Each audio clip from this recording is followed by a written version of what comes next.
Seo Jun, or simply Kim, a 27-year-old natural awakener born with immense strength. Despite his potential, Kim works a laborious job collecting monster bodies for a living. His parents died when he was young, and their debts fell onto him. For the last 9 years, he has been working tirelessly, hoping to become a pro hunter someday. One day, Kim hears people calling his name. They ask him whether he's still passionate about becoming a pro hunter. Kim replies, "Yes, I'm just saving up for the fee, it's quite expensive." He then checks his bank account and smiles. He has managed to save $40,000. Just then, an ad appears on his phone for Transition Academy. Kim is confused, he's never even heard of such an academy. More messages follow, stating that the academy is relocating and is home to powerful and knowledgeable individuals. In fact, some of the academy's graduates have become 9th-class masters and 5th-class sages. The messages claim that if Kim joins, he too could become a trans ed. Kim, in disbelief, says, "What kind of joke is this?" He finds the academy's website to be plain and normal, but the names of the professors seem incredibly strange. Still curious, Kim decides to visit the academy. He wonders what the Great Heaven Sage is talking about. Little does he know that this so-called sage is none other than Sun Wukong, the powerful figure we mentioned earlier. Kim starts watching Wukong's video. Wukong greets viewers and says, "Hello, nice to meet you all. My name is Sun Wukong, and my weapon is my staff." He continues, "But simply telling you won't be enough, you won't understand. So let me show you instead." The scene begins with Wukong speaking. He says, "First, perfect your movements, pull your staff back, and then launch a focused attack on a single point of the enemy." Next, we are shown the result of this attack. It was extremely powerful. The mountain that was struck by the attack completely disappeared. Witnessing this, Kim exclaims in shock, "What was that? This seems absolutely impossible." He continues, "Even an S-class hunter would find it extremely difficult to pull off something like this." Suddenly, Kim receives a notification. "If you want to attend a lecture about this technique, click on register." As soon as Kim clicks on the register button, an error message pops up. The system informs him that he cannot proceed because he is not a member of the academy. Shortly after, another message appears.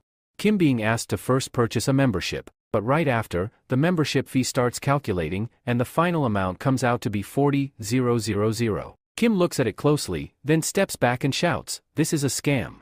A little while later, we're shown an old man who comments, "Maybe you going to join an academy. That's why you look so happy. By the way, which academy are you registering for?" Kim replies, "I've heard of something called the Arc Hunter Academy. I've also heard the teachers there are amazing." The old man smiles and says, "Don't forget me once you become a hunter. And all the cleaning contracts for the monsters you kill, give them to me." Hearing this, Kim thinks to himself, that actually sounds pretty exciting.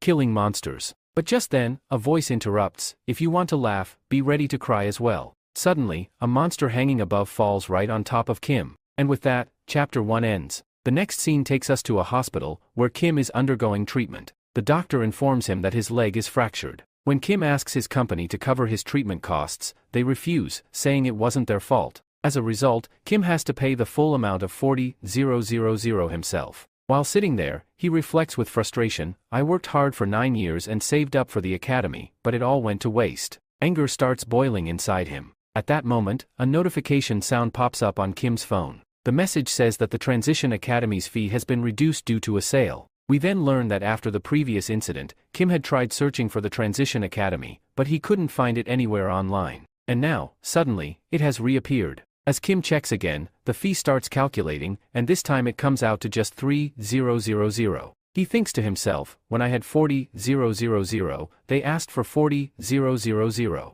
And now that I only have 3,000, they re-asking for 3,000. Strange." Still, Kim decides to give it a try. When he clicks on the registration button, the exact 3,000 that his uncle had just given him suddenly lifts into the air and vanishes. Then, Kim receives a notification saying, "You have successfully become a member of Transition Academy." His phone starts glowing. From the phone, a person emerges and asks, "Your name is King Sujin, right? I'm in charge of your initial education. My role is that of a mentor." Kim responds, "Oh, so your name is Mentor?" The mentor introduces himself, saying, "Yes, my name is Mentor, and mentoring is also my job." Hearing this, Kim responds, "So, you that Otis teacher?" The mentor nods and replies, "Yes, Otis was my very first student. Later, he became a transcendent, and he's still in touch with me." The mentor further explains that all the teachers at their academy are transcendents. Kim, a bit confused, asks, "Does that mean your academy is only for transcendents and not for hunters?" the mentor firmly responds, how can you even compare a hunter to a transcendent? There's a vast difference between the two. Kim tries to reason, but S-class hunters are also incredibly powerful. The mentor smiles and replies, our instructors can defeat an S-class hunter with just one finger. So tell me, what would you choose?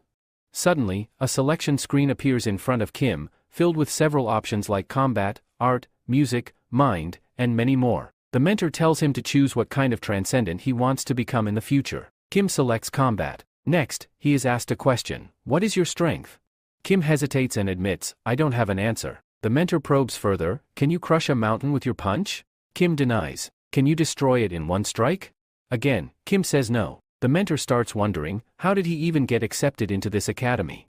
Soon, Kim is visibly exhausted. This test consists of 108 questions. The mentor then tells him, now you have a free pass. You can attend any lecture. Give me some time to analyze your profile. After checking, the mentor says, so you want to specialize in spearsmanship under combat. For you, mana cultivation and spear mastery would be suitable. He adds, the Great Heaven Sage path would be a good match, but currently, you can't even move a mountain. So for now, I'll assign a new teacher for you. Just then, Kim receives a message, your mental state is very weak. You should take Buddha's lecture. You're not just physically injured, you're emotionally overwhelmed as well. The mentor agrees, yes, your first lecture should be with Gautam Buddha. Kim is surprised, saying, Buddha is a very famous instructor. If I can learn his soul purification technique, I can even make good money from it. He gets another message, if you want to attend the lecture, click to register. The title reads, Unwavering Heart. Kim asks the mentor about it, and the mentor explains, unwavering heart is essential to becoming a transcendent.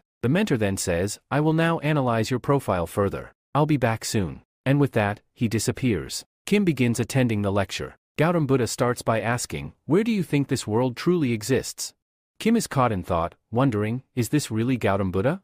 The lecture begins. Buddha says, we can never compare ourselves to others. Slowly, Kim starts forming an image of Buddha within his own soul. At that moment, a message pops up. Kim has understood 0.6% of Buddha's lecture. Time skips forward to 1 week later. A doctor speaks to Kim, your recovery speed is incredible. Even though you're awakened, this is still exceptionally fast.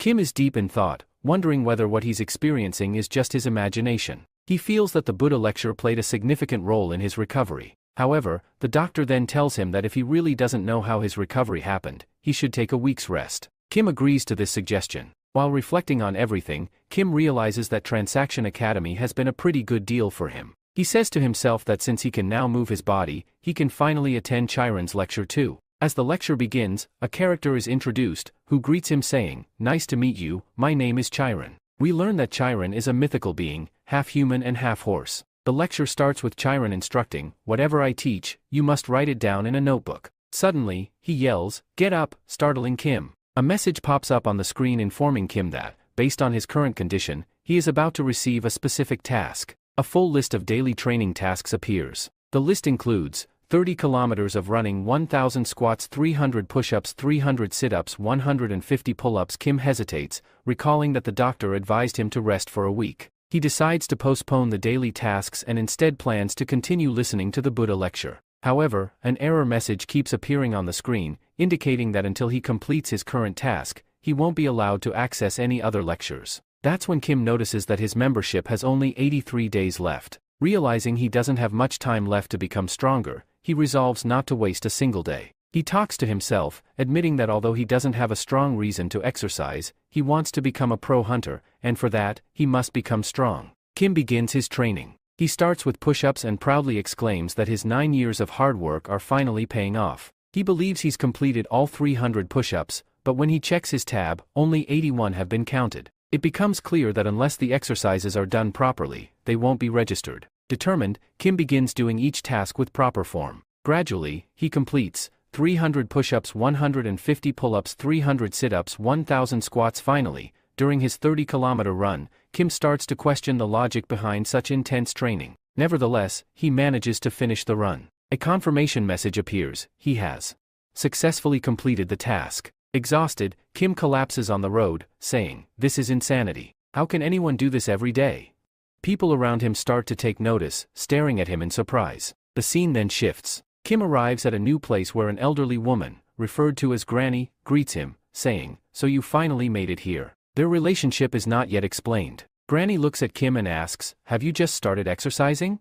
Your body looks great. Kim agrees, acknowledging her compliment. We see a news report on television where dead monsters are being delivered. Suddenly, level 4 and level 5 monsters attack that location. It turns into a major disaster that could have taken many lives. Fortunately, the hunters arrive just in time and save everyone. These hunters are from the Gon Academy. Granny then says, Kim, you, also an awakened, right?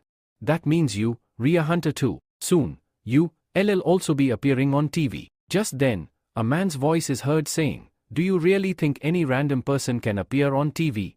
Granny replies, well, a lot of things have changed now. The uncle scoffs and says, you, still a student. You, not even a candidate yet. You, not part of any academy. All you're doing is working out. You might as well give up on becoming a hunter. Kim starts to get angry after hearing all this. Granny responds, you shouldn't talk to someone like that. The uncle shrugs and says, I was just giving him advice. Kim firmly replies, I can make my own decisions. I don't need your advice. Saying this, Kim walks out of the room. The scene shifts. We see a girl who says, I hate hunters. What's even the point of creating an academy?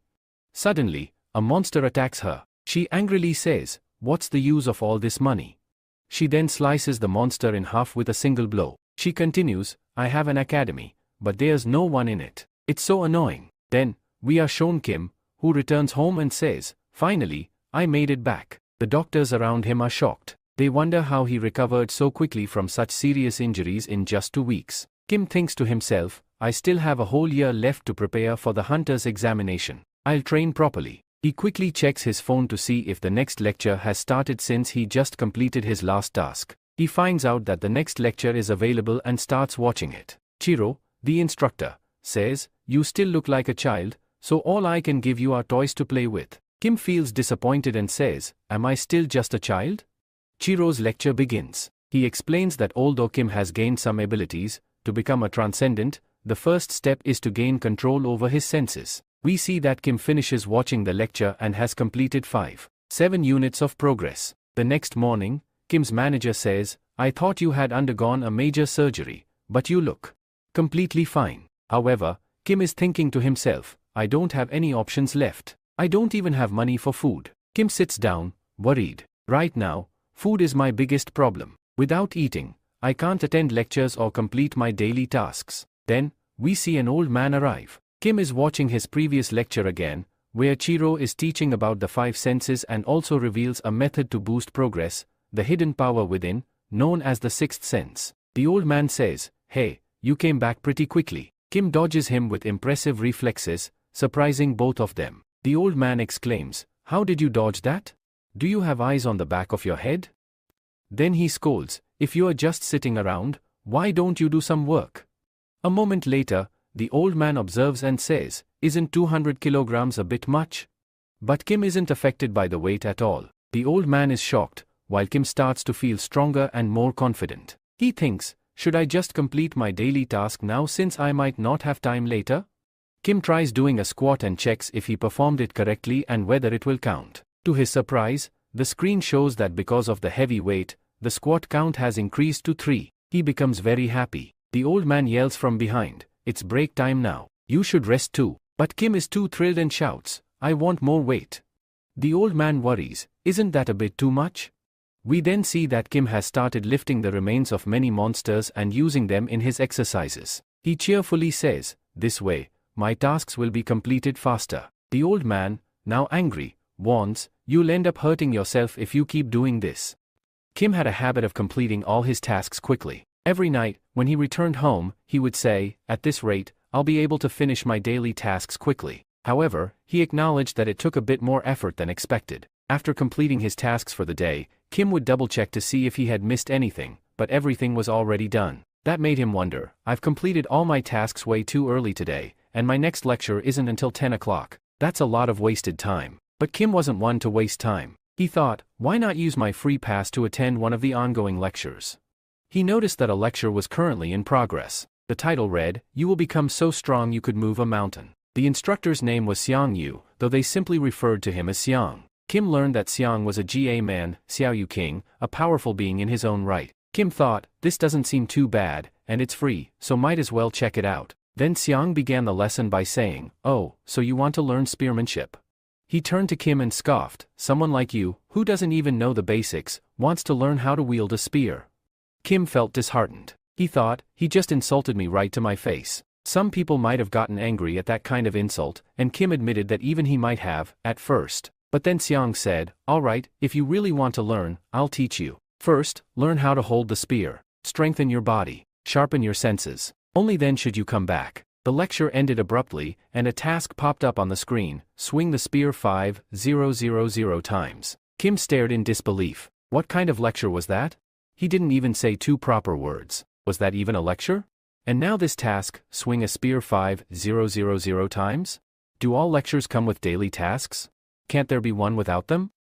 The scene then shifted to a girl, one we had briefly seen earlier, fighting. She, too, was a hunter. A man stood behind her, trying to flatter her, saying, "Because of you, all our lives were saved." We learned that the girl was a B-class hunter named Park Sunyo, though we would be referring to her simply as Sunyo. She humbly responded, "I've fixed everything, but you should still confirm once on your own." The man nodded, "All right, we'll handle the rest. You don't need to worry." Nearby, too, people were having a conversation. "Do you know who that girl is?" one asked. The other replied, "Yes, I think she's part of the Great End Sword Star. Her name is Shaun." When Kim heard the name Sword Star, he was shocked. We then got a glimpse into the past, a flashback from 100 years ago, when the first appearances of the ape-ars, likely a name for monsters or supernatural beings, began. At that time, people didn't even know about awakeners, and the monsters were far more dangerous, often roaming the streets. It was a dark era when humanity stood at the edge of extinction. Then, a man appeared, one who could slay a monster in a single blow.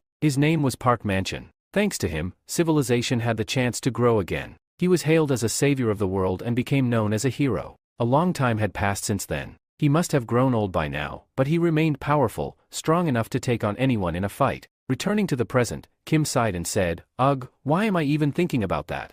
I only regret my poverty." Watching him, Shaun asked an old man nearby, "What's wrong with this guy?" The old man replied, "I don't know. He's been acting this way for weeks." Shaun walked away, muttering, "Looks like he's lost his mind." Kim finishes his workout by counting 45, 46, and then turns to the old man, saying that he's leaving the monster pieces to him. He explains that there's a deeper meaning behind all of this, something only they truly understand. The old man, however, warns Kim, saying that if he keeps doing this every day, it will eventually destroy him. Kim remains calm, but suddenly, the old man panics. One of the monsters that Shun had previously defeated starts moving again. It's still alive, and it begins advancing toward the old man to attack. Seeing this, Kim becomes deeply concerned for the old man's safety. Just as tension builds, the scene shifts. Now, we see Shun. Behind her, two people are whispering to each other. One says, "Hey, did you know she's a hunter?" The other quickly hushes him, "Don't say it so loud, she might hear you." What they don't realize is that Shun can hear them clearly. She silently listens as they question how someone who is the granddaughter of a legendary Sword Star can be so weak. We then learn that even though Shun is the Sword Star's granddaughter, the name is all she truly has. People don't genuinely respect her. She recalls how, during the hunter exam, her grandfather appeared and got her a direct pass. Since then, people constantly compare her to him. A flashback reveals Shun telling her grandfather that she doesn't want to be a hunter, she wants to become a teacher. But her grandfather doesn't listen. He tells her it doesn't matter what she wants, he has decided that she will be a hunter, and that's final. Shun laments how different her life turned out from what she had imagined. So, she decided to start an academy. But when people discovered it wasn't the Sword Star himself who would be teaching, but Shun instead, they left. Despite all her efforts to bring students in, she was ultimately left alone. The story returns to the present. Shun, walking alone, wonders if she will ever find someone who would join her academy based on her name alone. Just then, chaos erupts nearby. An old man is shouting at everyone to run, warning them of a monster attack. Shun is stunned. The scene shifts back to Kim. He's still trying to figure out how the dead monster suddenly revived. The old man yells at Kim to run and save himself, insisting not to worry about him. But Kim thinks to himself, an ordinary person can't defeat a monster, and even an awakener can't do it without mana. Worst of all, this is a 2-star monster. It would take a professional hunter to take it down. Kim wishes Shun were here, she could have handled it, but no one knows where she went. He realizes he's not powerful enough to defeat the monster, but someone has to step up to save the old man. The question is, who? As Kim is lost in thought, the monster suddenly attacks. Kim grabs a nearby metal rod and lunges at the monster, but it easily dodges. Still, Kim manages to push it away from the old man and urges him to run. The old man suggests they both escape together, but Kim refuses. If they both run, who will distract the monster? We see Kim trembling from fear. He tells himself that he needs to buy time until a pro hunter arrives. In his mind, he keeps repeating, "Don't panic, don't hesitate." This is Kim's first time in such a situation. Just then, a memory surfaces, Gautam Buddha's teaching about peace. Kim feels like he's entering another dimension, absorbing the lecture deeply. He realizes that he must control his emotions. But the monster strikes again, forcing Kim to respond. As he steps forward for a counterattack, he repeats in his head, "Calm down, calm down." When the monster closes in again, Kim remembers a lecture from Chiro. Chiro had said, if you relayed during a close-range attack and your enemy strikes first, don't think too much. Just let your senses take over. Kim follows this advice. Amazingly, he dodges the monster's attack and moves back skillfully. He realizes that the key is not to overthink, just trust his instincts. Then, Kim makes a high leap and spots the monster's weak point. He thinks, should I strike now or not? That's when he recalls something his spear-fighting teacher, Shangyu, once said.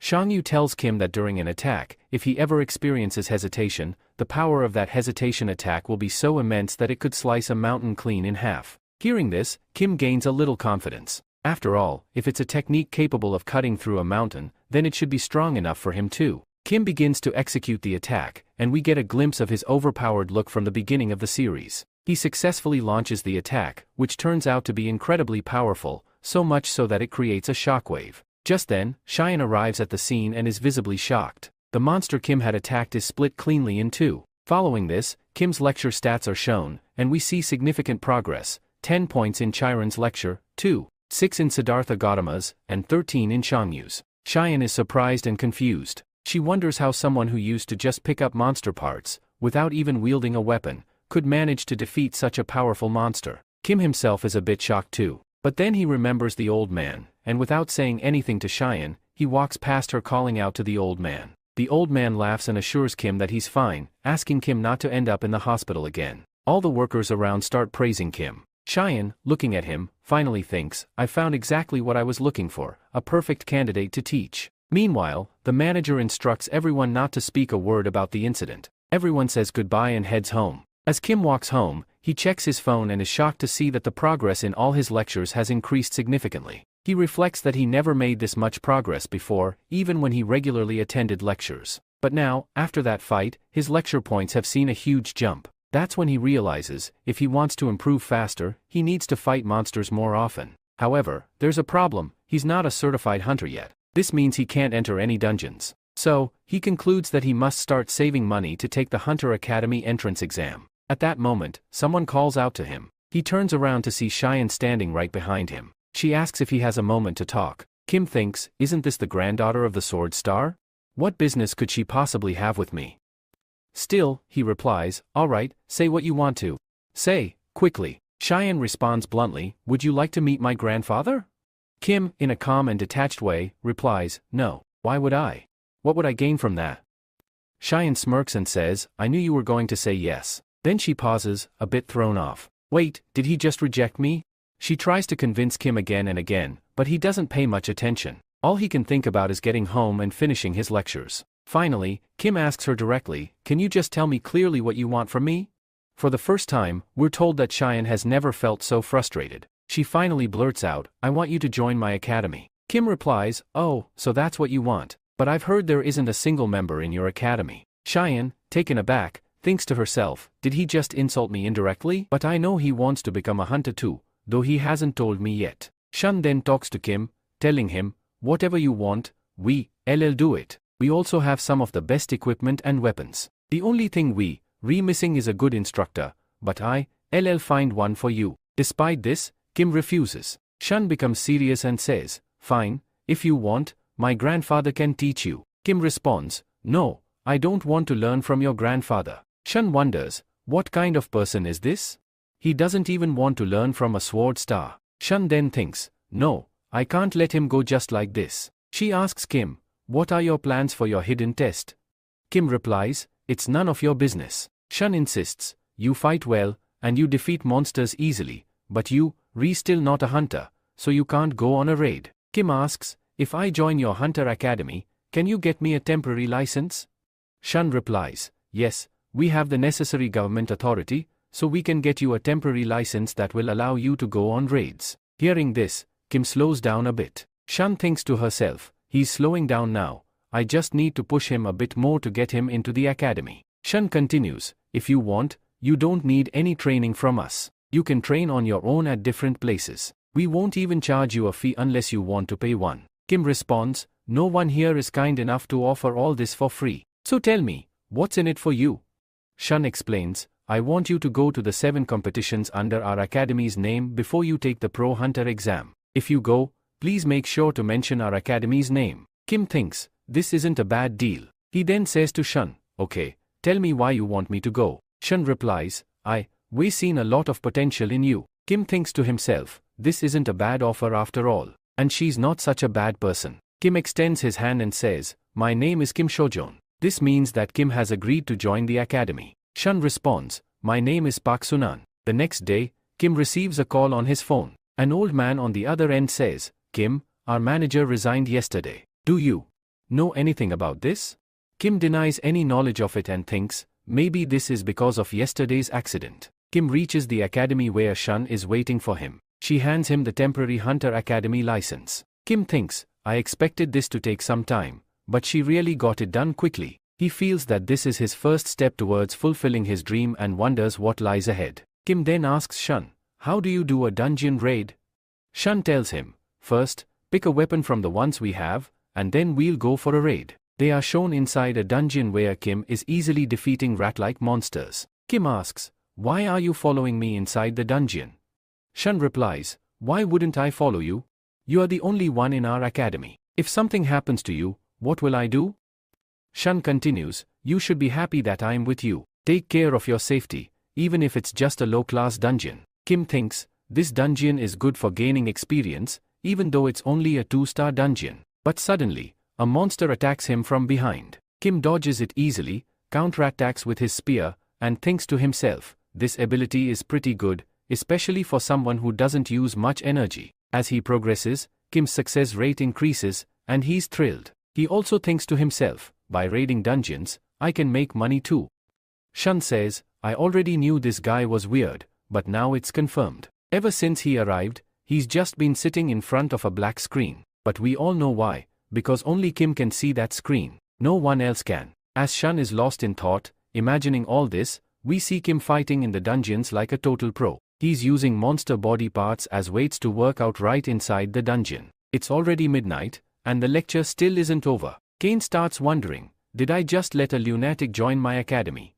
Cut to Kim, who's looking extremely happy. And there's only one thing that brings him joy, money. He now has 9,510 in his balance. He earned this by dismantling the monsters he defeated during his dungeon raids. But Kim thinks to himself, with all this work, I barely have time left for lectures and daily tasks. Maybe I should ask that old man to help dismantle the monsters. But no worries, I'll ask him when I get time. Then he realizes, I've got almost $10,000 now, what should I do with it? He notices that ever since he started raiding dungeons, his lecture progress has slowed down. He sighs, if only I had a trick to become strong like Sun Wukong, and that's when an idea strikes. Earlier, I couldn't afford Sun Wukong's lectures, but now I have money. He clicks on register for the lecture, and then, 27 million? Kim yells, 27 million? I'd have to sell myself to afford this. He gets a bit gloomy and mutters, this is insanity. How am I ever supposed to gather that much money? Trying to distract himself, he checks the academy store, wondering if there are any good items he can buy instead. The store is filled with equipment, interesting ones at that. Kim thinks, are these good quality items by Earth standards? I don't know much about gear, but they look weird. Are these really meant for training? Still, he has basic knowledge about weapons, he can at least tell which ones are powerful and which are useless. From what he sees, all the gear seems to be made of transgender material. And let's be real, only a crazy person would pass on these kinds of items. Eventually, Kim clicks purchase on a spare item. but we aren't told whether he actually bought it or not. The next day, we see Kim's doing push-ups, 72, 73, Shun watches him, surprised. Wow, you're really working hard today. Kim says, I knew it. Its actual price must be over $1 million. But then, we are shown that the spare's price was just 100,000. Kim thinks, this is injustice. A poor guy like me can't afford this stuff. Why does everything always come down to money? Without cash, I can't buy anything from the store, nor can I attend Sun Wukong's lecture. Just then, Shun calls out to him, Academy contestant. Kim replies, Academy contestant? Shun nods. You must have heard about it. Kim says, yeah, I've heard a bit, but I don't know much. So, Shun explains, you just have to go there and fight your opponent. I've already submitted your name. You'll be representing our academy. Only academy-approved fighters can enter. She hands Kim a paper showing his current level. Then she explains, everyone's divided into parts, level 1, level 2, level 3, and level 4. As you grow, so does your level, and your academy privileges increase. That's why all academies send their best hunters there. Kim asks, so you want me to enter this competition and win? Shun confirms, exactly, that's the idea. Kim thinks, all competitions involve fighting. That could help increase my lecture progress too, and finally, he agrees. Shun is shocked. You seriously agreed to participate? Kim nods. Yup, after all, this is part of our deal, right? But before that, tell me a bit more about the rules. Shun says, I don't know everything, but from what I do know, you'll raid dungeons, collect experience, and eventually face a duel against another fighter. Kim thinks to himself, I've fought monsters, sure, but I've never fought another human before. Then, an idea hits him. What if I fight Shun? That would give me at least some human combat experience. Shun agrees to spar with him, but internally, she's worried. This fight is going to be totally unfair. Shun thinks to herself, it feels like I'm about to beat up a child. Meanwhile, Kim secretly starts getting excited and says, finally, I get to fight. And anyway, Shun is just a B-class hunter. At the very least, I'll gain some experience from this. He adds, plus, she's trained under Sword Star, so this is going to be a valuable chance. Now Kim is visibly cheerful. He says, I really want to see how strong Miss Shun actually is. Shun looks at him and says, do you seriously want to fight me? Kim confidently replies, yes. With that, both of them get into fighting stance. Kim, a little nervous, says, please go easy on me. I'm still not that skilled in combat. Shun replies, don't worry, I'll keep that in mind. In fact, I'll let you make the first move. Kim charges at her with full force and launches his first attack. But Shun effortlessly dodges it. Inside her mind, though, she's thinking, this is getting strange. He used to be much slower before. But now he's clearly faster. And even his attack style, it's changed a little. I think I underestimated him. When he fought that monster, he looked like a complete professional. She keeps analyzing. Where is he even getting this level of confidence from? He's seriously trying to fight me. Well, whatever. He might actually be a perfect candidate. Out loud, she says, fine. No matter what, I'll only need one strike to finish this. She moves in and strikes. But to her shock, Kim manages to block the attack, successfully. Even though Kim looks slightly shaken and says, wow. That was really tough. Shun, still stunned, stares at him and thinks, how did he even block that? I injected my mana into that strike. Now the scene shifts to Kim. He's changed. He smiles and says, now this.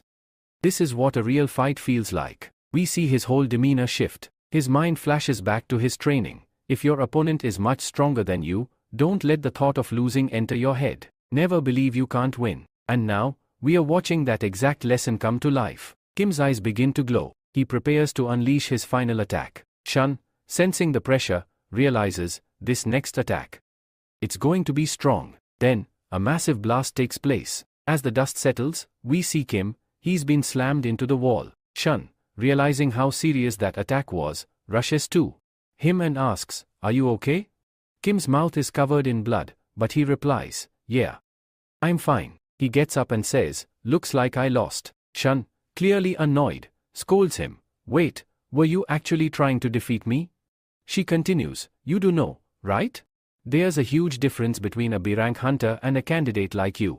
Kim speaks here, yes, I knew it because the experience between a candidate and a hunter in a battle is drastically different. But Kim wonders, Is there really such a huge difference between a hunter and a candidate?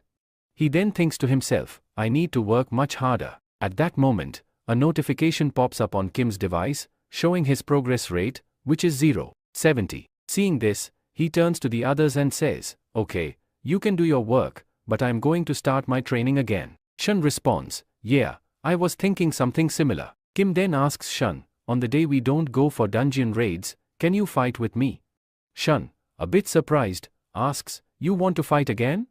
Kim responds, yes, I get a lot of progress from it. Shun thinks to herself, he fought before and got seriously injured, but now he's thinking about fighting again? Still, she tells him, alright, why should I worry about this? Besides, he's really hardworking. And with that, Shun agrees. Shun says, anyway, it's part of our deal. We have to do exactly what you say. And even if you beat me in the fight, I'll still pay you. Kim responds, okay, I never thought there would be a reward for winning. Shun replies, well, there's a tournament, so I'll definitely earn money from that. Kim, unable to contain his excitement, asks, how much money can I win? Shun answers, at least 1 million. Kim, hearing this, recalls his own payer's reward, which is also 1 million. He gets pumped up and asks, when is the fight date? Tell me quickly. Shun tells him, the fight is in 2 days. Kim becomes even more excited and asks, will there be sandbags?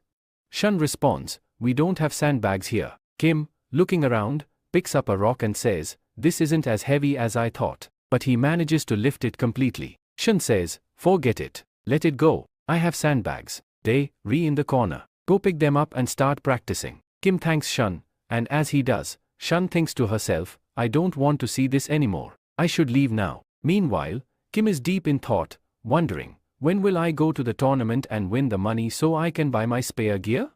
The scene transitions directly 2 weeks later. It turns out, I had mistakenly mentioned the tournament date as 2 days away, but in reality, it was set for 2 weeks later. 2 weeks later, we see a large crowd gathered, eagerly talking about the upcoming fights. They say, finally, today's going to be epic. The fights are going to be intense, and many different academies have sent their hunters here. In the crowd, the chief of one academy tells his hunters, this is the place where you'll fight. One of the hunters, wearing goggles, replies, don't make me nervous, I've seen enough. The hunter looks around and thinks, I expected fewer people, but there's actually more than I anticipated. This is starting to look pretty common now. Hunters and normal people alike are starting to wake up to this, and it's rare to see such fights, so no wonder so many have shown up. The crowd starts whispering among themselves, questioning why he's explaining everything, asking if he's some kind of explaining character. The scene shifts, and we find our main character sitting in a waiting room,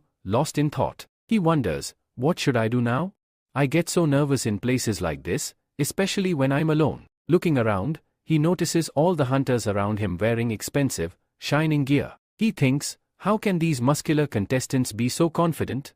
He realizes, of course, all the academies are sending their best professional hunters. His gaze shifts to a boy sitting off to the side, just staring at his phone. People start gossiping about him, wondering who he is and where he came from. They say, he doesn't have any gear, no good weapon. Who is this poor guy, and which academy did he come from? The goggled hunter starts to think, this guy must have been forced by his academy to enter the competition. He's just like a new student at a school who's somehow managed to find a partner. He walks over to the boy, introduces himself, my name is Lee Mingagi, and I'm also a natural awakened. The boy responds, hello, I'm Kim Seo-jun. Lee Mingagi then asks, can I sit here? Kim agrees, and Lee Mingagi observes, this guy looks just like a high school student. Can high school students even fight here? Another hunter asks another if they want to fight, and Lee Mingagi introduces the person as Jen Dchwal from Gokno Academy. Then, we get an introduction to another character, Lee Minchul from Mint Academy. These two are clearly getting upset with each other, and Lee Mingagi explains, from what I can tell, this guy is a dagger user. Kim, irritated, wonders why Lee Mingagi is explaining everything so much. He asks, aren't you here to fight? Why all the explanations? Lee Mingagi responds, I'm just curious about others' strengths. I always want to know what powers they have and how strong they are. That's why I know so much. Just then, another person walks up to them and says, can you to be quiet? There are many people here, so please, just sit quietly. The new person introduces himself as Lee Junwan from Revenant Academy. Kim notices that after this guy spoke, the whole room became silent. Lee Mingagi explains, this guy is very powerful. His academy has high hopes for him. In fact, he's already won this competition before it even started. Kim, now even more curious, asks, wait, what do you mean by that? After that, the bespectacled guy reveals that this Lee Junwan didn't want to participate in this competition, but his academy forced him into it. He then asks Kim if he knows Sword Star, to which Kim responds, yes, I know them well. The bespectacled guy says, I thought so, because there's no one who doesn't know them. He continues, the daughter of the Grand Star offered him a chance, but Lee Junwan rejected it. After that, it seems like they had some fallout. Kim, however, says, that can't be the real reason. But Lee Junwan, visibly angry, speaks up, why do I even have to participate in this competition? If my uncle hadn't forced me, I would never have entered such a lousy tournament. If I'd known this before, I would have just accepted that girl's proposal. He's talking about none other than Shun here. Lee Junwan is also thinking to himself, why did I reject her offer? His gaze then shifts to Kim, and he thinks, who's this poor kid who's showing up here? Lee Junwan scoffs, now even these poor people are participating in this competition. Meanwhile, Kim is lost in his thoughts, wondering, wait, this is the same guy that Shun scouted. He might be even more powerful than Shun. If I fight him, I'll gain a lot of experience. Suddenly, an announcement comes over the microphone, everyone get ready, the first tournament is about to begin. The bespectacled guy remarks, I knew the competition was about to start. But Kim silently gets up and walks away, lost in his own thoughts. In the last 2 weeks, I've practiced a lot, and my Chiro lecture has increased by 30 points. Even though I don't feel any strength right now, I know my progress is there. I've gained a lot from fighting with Miss Shun. Now, I don't think I'll have much trouble, no matter who the opponent is, whether a player or a monster. The announcement continues, your first tournament will be held in the Dungeon Maze. Kim's progress in his lectures is shown, with Chiro's lecture now at 31.7, Siddharth Gautam at 6.8,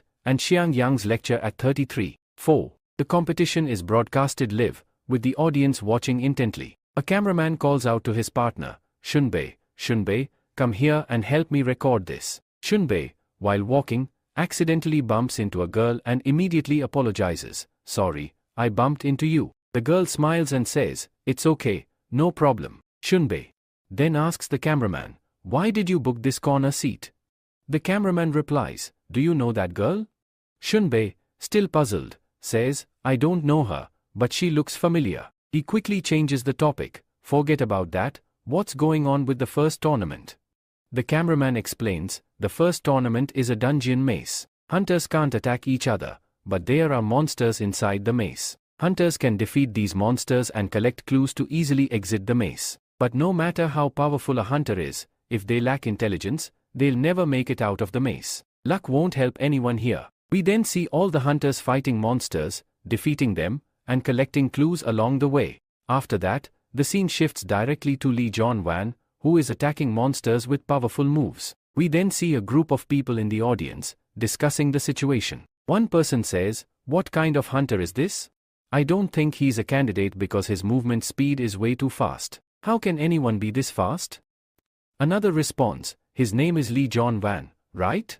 He's an incredibly powerful hunter, and I know he's going to be the winner of this competition. Next, we see a girl, who is none other than Shoni. She starts speaking, that's Lee Junwan. What is he even doing in this competition? But then she catches herself, thinking, wait, I shouldn't speak so loudly. If I do, all the attention will be on me, and they'll figure out that I am the granddaughter of the famous star. That would make it impossible for me to stay here or even enjoy the show properly. Meanwhile, Sean Kim is thinking, I wonder what Kim is doing right now. The scene shifts to Kim, who is pondering, what if these monsters can break through the wall and get in? Kim then decides, I need to follow the usual plan, find and eliminate the monsters. He adds, if I strike this wall twice, it will break. Kim is standing in front of 3 paths and starts to think about which one to choose. He considers, the easiest way would be to stick to the wall closely so I can quickly make my way outside. But then, Kim's eyes start to glow, and he wonders, what is happening? This feels strange. I was thinking of going left, but something tells me to go the opposite direction. Kim recalls, Could this be the sixth sense I read about in Sean's lecture? Is it guiding me to the right path? After contemplating, Kim decides, okay, whatever happens, happens. I'll leave all my decisions to my sixth sense. He starts moving forward, and announcements are made about different people being eliminated. Kim thinks, this is so strange. The farther I go, the more players get eliminated. How is this happening? I'm not encountering any monsters on the path I'm taking. He starts wondering, could it be that my senses are making all the monsters avoid me? Kim feels happy about this and starts thinking, what if, once my lecture progress rate hits 100%, I can start seeing the future? Could I predict my opponent's movements, maybe even read them before they act?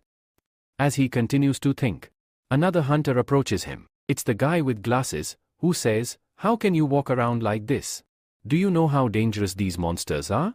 You need to be more careful and pay attention. Kim replies, I understand, I know what to do. The glasses guy continues, you were walking so confidently, but do you even know where this path leads? Kim responds, I have no idea where this path goes. The glasses guy is shocked, you don't know, and you, still walking down this path? How can you be so calm in such a dangerous situation? He then says, forget it, I know the way through all the danger. Follow me, and I'll get you out of here. And thus, the adventure continues.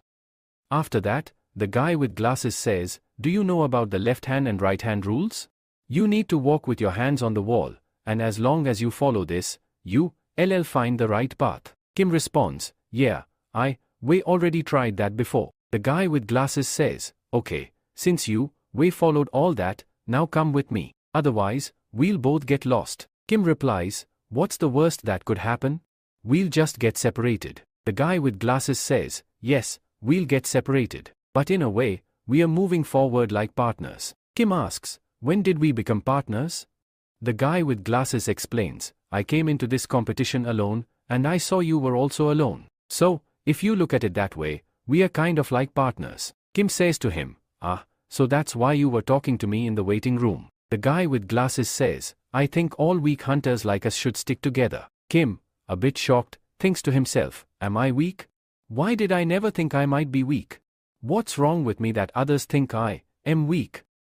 The guy with glasses then says, I think you are really hardworking, and because of that, I want to show you something exciting. He pulls out his phone and shows a picture of his little sister. Look, this is my sister. Isn't she cute? Kim responds, yeah, she's really cute. Kim says, okay, I've seen her. She's cute. Now, I'm leaving. But then, the guy with glasses grabs Kim's feet and says, please, take me with you too. Kim, frustrated, thinks to himself, how can someone be scared of such small things? The guy with glasses says, there's a lot of danger here, so we should never separate. Kim thinks, we are both young, and if we are enemies, how can we walk together? He tries to refuse and says, anyway, you've got your little sister and your parents to cheer you up. The guy with glasses then says, my parents aren't here anymore, they've passed away. This makes Kim remember that he's alone too. He lives alone, with no one by his side, and he too is all alone in this world. Kim feels bad for what he said earlier and thinks to himself, why did I say that?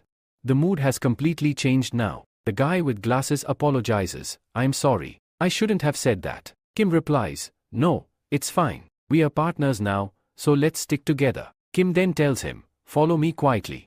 I'll get you out of here. Kim says, I'll take the first prize, but you can take the second and third. The guy with glasses protests, I didn't say I'd follow you for this. Why are you walking so fast? As they walk, the guy with glasses thinks, what kind of hunter is this, who's not even scared? What if we get attacked by a monster? Kim stops in front of a wall and starts touching it. The guy with glasses asks, what are you doing? Kim replies, there's something wrong here. As he pushes the wall, a door opens, and it's not just any door, it's the way out. The guy with glasses is completely shocked by Kim's ability. Suddenly, an announcement is made, revealing the winner of the first round has arrived. The crowd starts talking, as barely half an hour had passed since the tournament started, and the first winner had already been determined. Everyone wonders, could it be Lee Junwan? Who else could have gotten here so quickly? Shun also wonders, could it be him? A large screen then shows that the winner of the first tournament is Kim Seojun. Kim thinks to himself, how did this happen?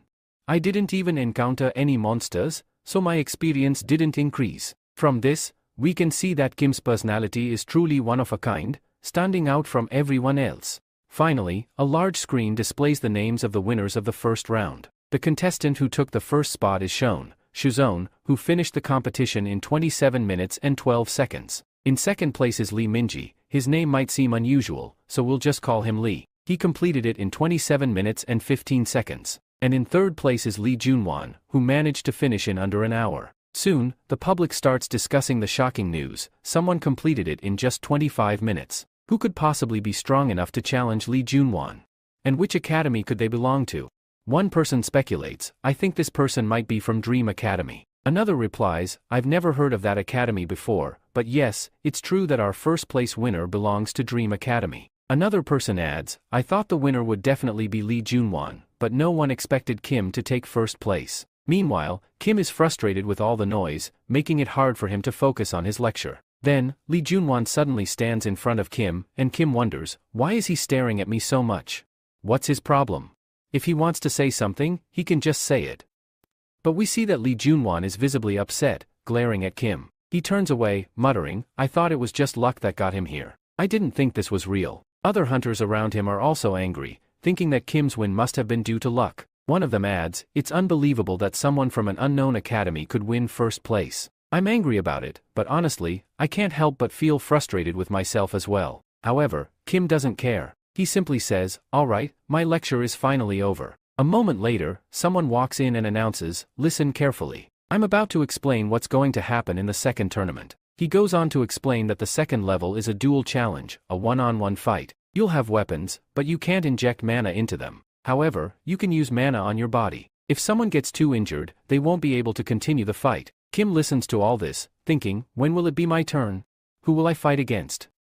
The person who was explaining then says, if no one has any more doubts, I'm leaving now. At that moment, a hunter asks, can I leave now?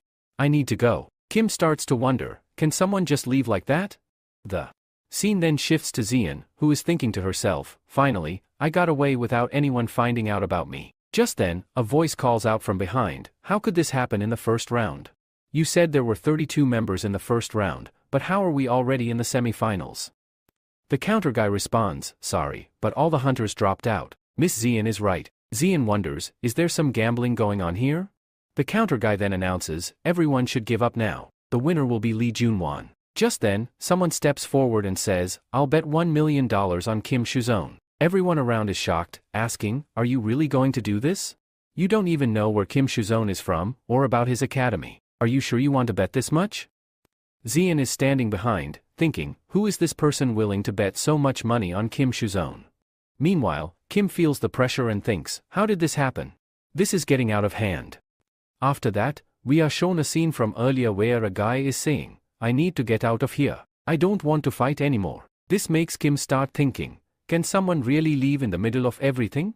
At that moment, Glasses, Chashmish, chimes in, saying, of course, it's common knowledge that you can leave anytime. The main reason behind this is Lee Junwan, who doesn't care about his opponents at all. He fights them as if he's aiming to kill them. Because of this, many people start saying that they want to quit and leave. Then it's said that no matter how strong a fighter is, or how much they keep advancing by fighting, they know that in the end, they will have to face Lee Junwan. No one wants to get beaten up in such a brutal manner by him, which could ruin their dreams. And after that, many people start leaving, saying they don't want to continue or play further. We are told that all the members have left, leaving only 5 contestants remaining. And those 5 are none other than the 2 guys who were fighting from the start, Lee Junwan, Glasses, and Kim. Next, there's an announcement. The first match is going to be between Kim Shuzon and Jang Dakchul, and the second round will be between Lee Junwan and his opponent, Glasses, whose real name is Lee Ming. Kim thinks to himself that since his match is first,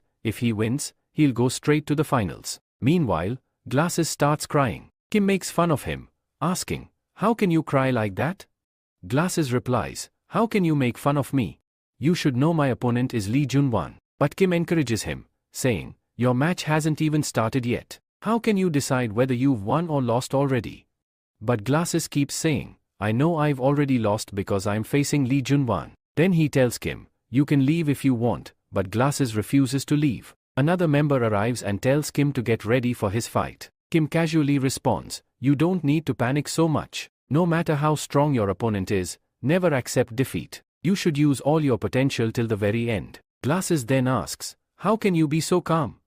Kim smiles and says, I'm excited to see how much experience I'll gain from this fight. There's a commentary that says, please remain seated. The weak contestants have already left the arena, and only 5 strong contestants remain. The upcoming fight is going to be very exciting. So keep your eyes fixed on the fighting arena. And then, the first contestant, Kim Suzon, is introduced. The second contestant is revealed to be the same guy with the hammer, who tells Kim, your luck in the dungeon was just a fluke, but your luck won't work here. Now you are facing a strong opponent, Jang Dakchul. Jang Dakchul says, should I call you lucky or unlucky? You were lucky to win the first round, but now your second round is with me. Kim, in return, subtly insults him. Then the announcement comes that the second round's first match has begun. As soon as this happens, Dakchul rushes to attack Kim. Kim doesn't react at first and just smiles. The scene shifts, and we see Glasses thinking about what Kim might be doing in his fight. Is he injured, or is he still fighting? But then he notices Lee Junwan staring at him angrily. Glasses thinks to himself, maybe I should start thinking about myself before Kim, because Lee Junwan looks furious, and whenever I see him, he's always angry. Then Glasses remembers what Kim said, if you don't want to leave the match, you must fight until your last breath, never stop fighting until you win. Glasses thinks to himself, I'm not afraid of big academies like Dream Academy. It's the backing of their academy that's terrifying. We from the lower academies stand no chance against them. Both Lee Junwan and Glasses are completely shocked as something miraculous happens, and the entire arena goes silent. The announcement comes, the winner is Dream Academy's Kim Suzon. It's said, this wasn't even a long fight, just one attack, and we already have our final contestant who defeated his opponent in the blink of an eye. We see Kim standing in front of Jang Dakchul, and Lee Junwan remarks, what are they even doing? This is childish, how did they end the fight so quickly? Meanwhile, Glasses stands up, ready with his sword, and says, I'm going for the next round. Lee Junwan looks at him angrily. A flashback shows Jang Dakchul attacking Kim, but Kim easily dodges it. Commentary explains that Dakchul has a lot of stamina and power, but Kim also shows that he's not just relying on luck, he's got some serious power of his own. In this moment, Dakchul is internally thinking, I attacked him relentlessly without pausing, hitting him with so many moves, but he's dodging them like nothing. How long will this continue? When will he finally get tired, and when will I be able to defeat him?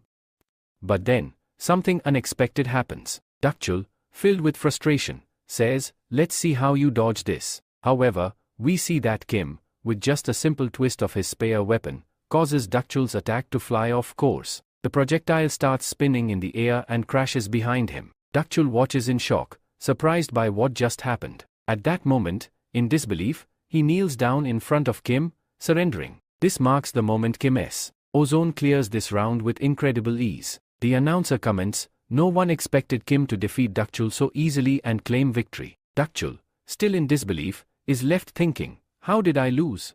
How could this happen? But Kim, despite winning, is in even greater shock. He's lost in thought, wondering, how is this possible?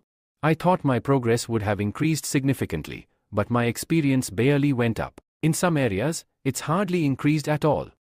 Kim reflects on the bigger issue. The members who could have helped me improve my experience have all dropped out of the match. What's worse, my membership expires in just 52 days, and I haven't completed a single lecture 100%. I don't even have enough money to buy the lectures or purchase anything from the store. As Kim contemplates all this, he enters a room where a bespectacled boy greets him, saying, you are amazing. I watched your entire match, and you defeated him so easily. You are so cool. Kim responds, when did I ever say I was weak? The bespectacled boy is stunned, realizing that Kim had never considered himself weak. Just then, the referee enters, announcing that the second round is about to begin. Kim and the others quickly prepare, as the next match is between Lee Mingyi and Lee Junwan. Lee Junwan, as he pushes the bespectacled boy out of the way, says, get out of my way, pest. The boy, anxious, turns to Kim and says, I told you, hunters like them don't respect us at all. The two then have a conversation, where the bespectacled boy expresses his gratitude, saying, I am really glad to have met a friend like you. Talking to you gives me a lot of positive energy. I hope to become as strong as you one day. Kim responds, do your best. The boy nods, saying, I'll give it my all. As the two step into the arena, Lee Mingi reassures himself, muttering, I can do this, I can do this. Meanwhile, Lee Junwan, visibly irritated, growls, what are you mumbling to yourself? The referee intervenes again, repeating the rules one last time. No one is allowed to inject their weapons into their body. You can use mana on your body, but no injecting weapons. The tension builds as Lee Junwan glares angrily at the bespectacled boy. He's deep in thought. I know he's praying to himself, hoping to survive this. But he should understand, the food chain works this way, the strong defeat the weak. After that, we see that Lim Ming, trembling with fear, manages to get into his fighting position. At this moment, Lee Junwan, observing him, is clearly getting enraged. He says, how dare these insects in front of me even think about picking up weapons? This first round was only won by luck, but now I am going to show him his true place. He then turns to the referee and says, hey referee, when are you going to start the match? The referee replies, I can't start until I get orders from above. But just then, an announcement is made, and it's declared that the second round of the tournament has begun. As soon as the match starts, Lee Junwan launches a powerful attack, which the spectacled guy barely manages to dodge. From the look of things, it seems like he's not doing well at all. His glasses fall off, and blood starts to flow from his mouth. The spectacled fighter, now on his knees, looks defeated. Lee Junwan, seeing this, asks, is the match over? Has my opponent given up? But the spectacled fighter replies, it doesn't matter who wins or loses. I'm no match for you. But I wanted to do something that would make my sister proud of me. I want to be as strong as Kim. At that moment, a surge of confidence fills the spectacled fighter. He says to himself, like Kim did, I'll show everyone I can do it too. He gets back into fighting position, determined. He thinks, I just need to land a hit, even if it's just a finger. I'll do whatever it takes. The spectacled fighter goes for the attack and gets very close to Lee Junwan. But suddenly, the scene changes. We see the spectacled fighter lying flat again. An announcement declares, as expected, Lee Junwan has won this round. The crowd cheers, and whispers spread that Lee Junwan is truly the powerful one, despite Lim Ming's attempts to show off. But then, something surprising happens. Lee Junwan, whose face is now bleeding with a small cut, looks shocked. He wonders, did he really get that close to me? People's perspectives on the match change. Previously, Lee Junwan was seen as a cool fighter, effortlessly defeating an opponent. But now, whispers start about how an elite hunter, like Lee Junwan, could be wounded by someone like him. Angered, Lee Junwan thinks, how did this bug even manage to land a hit on me? How did he cut me? How did a mere insect dare touch an elite hunter like me? He then turns to the referee and says, I'm not continuing this match anymore. The referee asks, what does that mean? Just then, Lee Junwan attacks the spectacled fighter again, saying, people like you don't belong in this tournament. This is why our tournament is ranked so low. The referee announces that the match is officially over. If you don't stop now, we'll have to take action. Lee Junwan, still furious, replies, I've already quit the match, so whatever I do from now on doesn't count in the rules. At this point, the spectacled fighter is unconscious, but Lee Junwan still kicks him in the face, saying, insects like you are only good under our feet, the elite hunters. But just then, Kim suddenly appears and attacks Lee Junwan. Kim says, I've been waiting for this final match, but I've changed my mind. I'm going to fight you right now. Kim adds, people like you deserve nothing but a beating. He then tells Lee Junwan, get out of my way. Lee Junwan, now confused and slightly intrigued, asks, what do you mean by that? Kim says, move your foot off its face, Lee Junwan, to which Lee Junwan replies, oh, so you are talking about this thing? Fine, if I don't do it, what will you do about it? Kim then attacks Lee Junwan, who steps back. Kim lifts Lee Ming and asks, are you conscious? Can you get up, or will you just stay here? Lee Junwan responds, it feels kind of good, doesn't it? Seeing two bugs together for the first time. Kim asks, do you like it when someone looks down on you? He then continues, what's wrong with people like you? How can you treat anyone like this? Lee Junwan retorts, you don't know how it feels? Bugs should stay in their place, know your worth. Kim scoffs, so, you think those below you shouldn't have the right to dream? Lee Junwan responds, people like you shouldn't be dreaming, especially in today's world. Meanwhile, two referees are discussing whether they should stop the fight. One says to the other, if you care about your life, stay here and just enjoy the show. Don't make the mistake of getting involved. Then, we see Cyan, who is deeply concerned about Kim. Lee Junwan, now furious, declares, "Today, I'll teach you a lesson you'll never forget." He goes on, "The world has changed, and I think you realize that now." Kim, lost in thought, recalls his previous struggles over the past 9 years to become a pro hunter. He faced many challenges, doubting his talents and financial situation, realizing that hard work was only for maintaining his status. Kim reflects on how, despite all his efforts, there are things in this world that can't be achieved through hard work alone. Kim continues to think to himself, should I give up on this pro hunter journey? Maybe I've already lost before even starting. Then he tells the referee, take Lee Ming away from here. Kim turns to Lee Junwan and asks, now, what do you want to do? Kim, with a cold expression, says, you can't disrespect anyone like that. Without warning, Kim attacks Lee Junwan, but the referee tries to stop him, saying, Kim, you can't do this. It's against the rules. Kim ignores him and keeps advancing. Lee Junwan, however, barely reacts and, with his devilish smile, mocks, you're a real comedian. He easily blocks Kim's attack with his sword. Kim, looking furious, says, you're the lowest here. Lee Junwan counters with a forceful attack, pushing Kim back and charging at him at incredible speed. Kim is taken aback by his speed, shocked by how strong Lee Junwan truly is. Kim begins to think, he's even stronger than I imagined. No wonder everyone praises him. When I fought with Dakchul, I thought I'd win the tournament easily, but now, facing this guy, I'm not even sure I can stand a chance. Kim shakes his head, no, I can't think like that. I don't even have the luxury of a life like his. But I need to let my senses guide me in this fight. At that moment, Kim launches an attack on Lee Junwan, surprising him. But Lee Junwan quickly recovers, pushing Kim back. A referee steps in and says, what are you two doing? Didn't I tell you to just enjoy this fight and not make things worse? Lee Junwan, now enraged, snaps, keep your mouth shut. As the tension rises, Lee Junwan silently thinks to himself, I'm so powerful that no one can stand against me, but when I look into Kim's eyes, something feels off. Why does it feel like he's the one with the real power here? Maybe I've become the bug in this fight.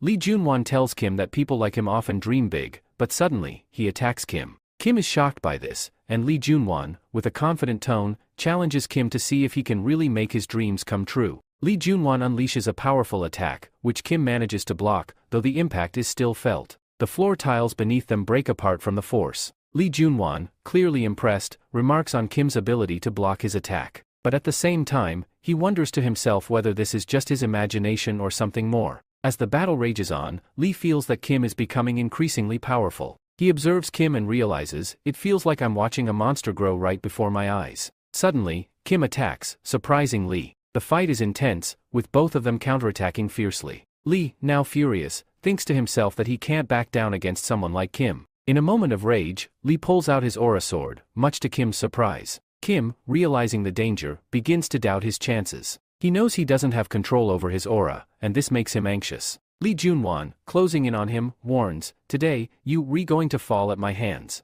Two referees try to intervene, urging Lee to stop, but Kim is considering whether he should just run away. His mind tells him to flee, but he doesn't want to abandon everything he's fought for. As the situation escalates, Kim recalls a lesson from Chiron, his mentor, who had told him, you must never jump into a fight halfway through, because the outcome is always clear. Chiron also shared his fear of making a wrong move and expressed his desire to face every challenge head-on. Kim, inspired by these words, grips his weapon tightly and gains confidence. Chiron's teachings resonate with him as he remembers, you'll only win if you combine your power and will to fight. Kim then begins to harness Chiron's power, the power of the uproot, a spirit that dominates everything around it. With this newfound strength, Kim attacks Lee Junwan. Both Kim and Lee, now enveloped in their own aura, prepare for a massive clash. The resulting explosion of power shakes the stadium, sending shockwaves that even reach outside. Spectators wonder why there's so much smoke and why they can't see anything. As the smoke clears, the shadows of both fighters emerge, but when the dust settles completely, Lee Junwan is on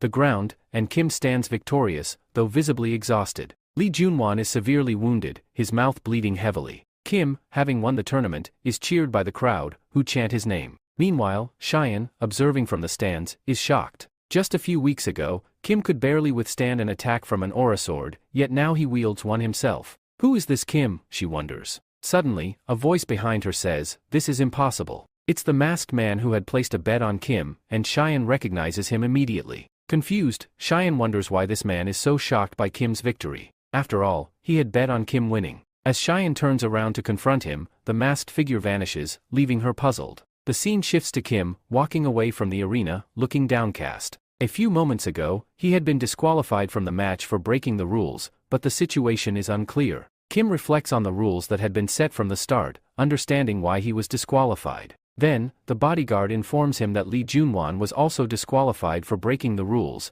as he had used his aura sword, which could be considered an attempt to commit murder. The bodyguard also reveals that the association has banned Lee from taking the professional hunter exam for 5 years.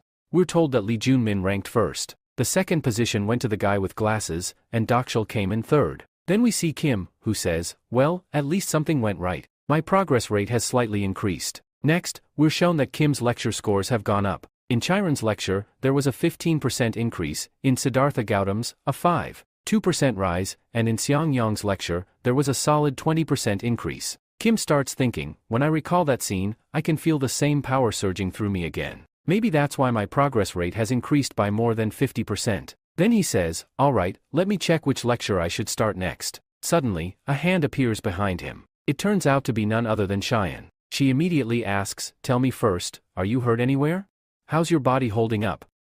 Kim waves his arms around and says, "I'm totally fine. Didn't get hurt at all." Cheyenne breathes a sigh of relief. "Thank God nothing happened to you." Kim then apologizes to her, saying, "I'm really sorry." Cheyenne looks confused. "Sorry? Sorry for what?" He replies, "Because I couldn't win the tournament." Cheyenne chuckles. "Oh, that? Don't worry about it. You don't need to apologize for something like that. I was more concerned about you." Kim is surprised. "Why? Why were you so worried about me?"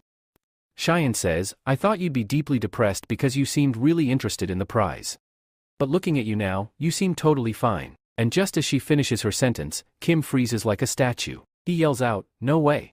My money. How could I forget something so important?" Cheyenne laughs and says, "Looks like he actually did forget about the prize." She then asks, "By the way, what were you planning to do with that prize money?" Kim responds, "I was going to buy a powerful weapon.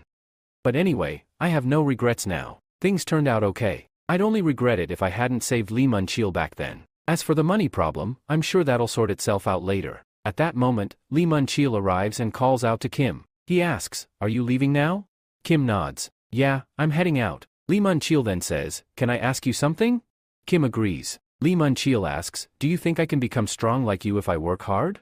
Kim looks at him, he's still trembling a little, and says, "Honestly, it might be really tough for you. You've got talent, but the current world is extremely harsh. It doesn't let hunters grow easily." Then he adds, "But don't get too demotivated. Maybe you're not meant to be a hunter. Maybe you're better suited for something else, something you're a real expert in. So don't be disappointed." Lee Mun-chil laughs. "You've got a point. Anyway, I just came to say goodbye. Didn't mean to ruin the mood." As he walks away, Kim calls out, "Never let yourself feel depressed. And never think you can't do what you want to do. People will keep saying things, but don't let that demotivate you. There's no such job in the world that you can't become an expert in. But for that, you'll have to work really, really hard." Hearing that, Lee Mun-chil gets emotional and says thank you to Kim again. As Kim turns to leave, Cheyenne speaks up from behind. "I didn't think you had this side to you." Kim replies, "I never involve myself where I'm not needed." Cheyenne laughs. "How cool is that?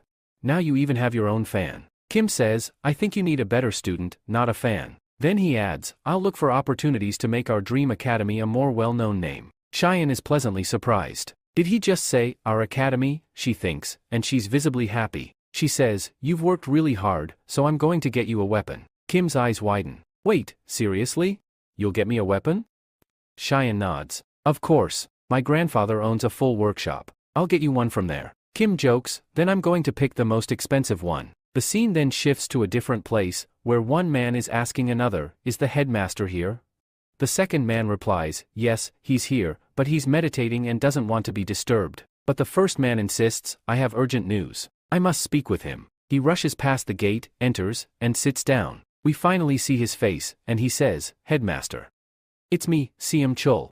After that, we're introduced to a character named Siamungchul, who happens to be very close to the Sword Saint. Now, the person who was meditating suddenly speaks up. He says, "Didn't I make it clear that no one should disturb me here? Should I take this as a sign that you re-ignoring my words completely?" As he says that, he starts releasing a terrifying amount of aura. He adds, "So you've started ignoring me now?" Siamungchul, barely able to move, speaks with difficulty, "This pressure. I can't even lift a single finger." He then mentions, Lady Cheyenne recently participated in a tournament. Hearing this, the meditating person is stunned. His aura gradually begins to calm down. He asks in disbelief, "The academy tournament? How?" Siamungchul replies, "I don't have all the details yet, but I've heard that Cheyenne has recruited a new guy at her academy." Siamungchul tries to assure him, "You don't need to worry, I'll take care of it myself." But the man shuts him down immediately. "No, you won't do anything. I'll personally go and see who this guy is." And then it's revealed, this man is none other than the Sword Star, Cheyenne's grandfather. The scene shifts to Kim, who's training hard, swinging his spear. 4980, 4981. He continues until he reaches 5,000 swings. Kim says, "Alright, that's enough. My daily training is done." Cheyenne gives a strange reaction. Kim notices and says, "Miss Cheyenne, why do I feel like my neck is about to be cut off?" Cheyenne replies with a smirk, "Maybe it's just your imagination." Then, with a pouty face, she asks, "When I took you to my workshop to upgrade your weapon, why didn't you go through with it?" Kim answers, "I thought it would be too expensive for you, so I didn't change it." Hearing this, Cheyenne eyes him suspiciously. "Why do I feel like you're hiding something from me?" In reality, Kim thinks to himself, "I can never be satisfied with a normal weapon. I could even use a transcendent weapon." But this thought makes him feel down. We also find out that the spear's price has jumped from 1 million to 1.2 million. That's a full $20,000 increase. Kim sighs internally, "Looks like I need to work even harder now." Cheyenne says, "I already gave you a chance to upgrade your weapon, but you didn't take it. Don't expect me to offer it again." Then she asks something she couldn't earlier, "By the way, what type of mana cultivation do you use?" Kim is taken aback. "Mana cultivation? Since when do I use something like that?" Cheyenne explains, "Mana cultivation helps you control mana more efficiently. When I saw you fighting that monster, I could tell you had excellent control over your mana. And during that arena fight, the way you handled your mana was definitely not normal. It must be some high-level cultivation technique. I've never seen anything like it before." Kim is shocked. "I've never even learned mana cultivation." Then, we get some insight into what mana cultivation actually is. It's a technique that allows users to control mana effectively. It's divided into different levels, and its class, high or low, is determined by its efficiency. High-class hunters never reveal their mana cultivation techniques. This is also why Kim wanted to get into a top-ranking academy, so he could learn high-level mana cultivation. Now Kim is confused. What do I even tell Cheyenne? Cheyenne, on the other hand, thinks, is it really that complicated? Anyway, if he doesn't want to tell me, I won't force him. She brushes it off and says, "Alright, continue your training. I've got to go somewhere." Kim asks, "Where are you going?" Cheyenne replies, "I've got some work outside." Kim smirks, "You have work?" That's a surprise. Cheyenne glares at him, "Do you want to get smacked?" Before leaving, she adds, "Make sure you lock all the doors and windows when you leave." Kim nods, "Got it. I'll take care of it." But he's wondering, what's up with this mentor of mine? Why hasn't he shown up yet? Referring to the mentor we saw in the previous episode. Then we cut to Cheyenne again, who's blushing and muttering to herself, "Am I really that free? Do I seriously have nothing better to do?"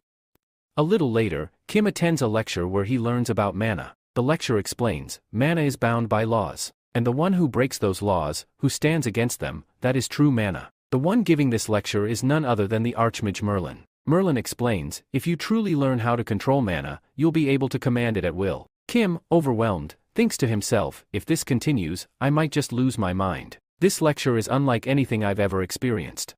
After that, Merlin says, for now, your lecture ends here. Kim looks surprised and says, what?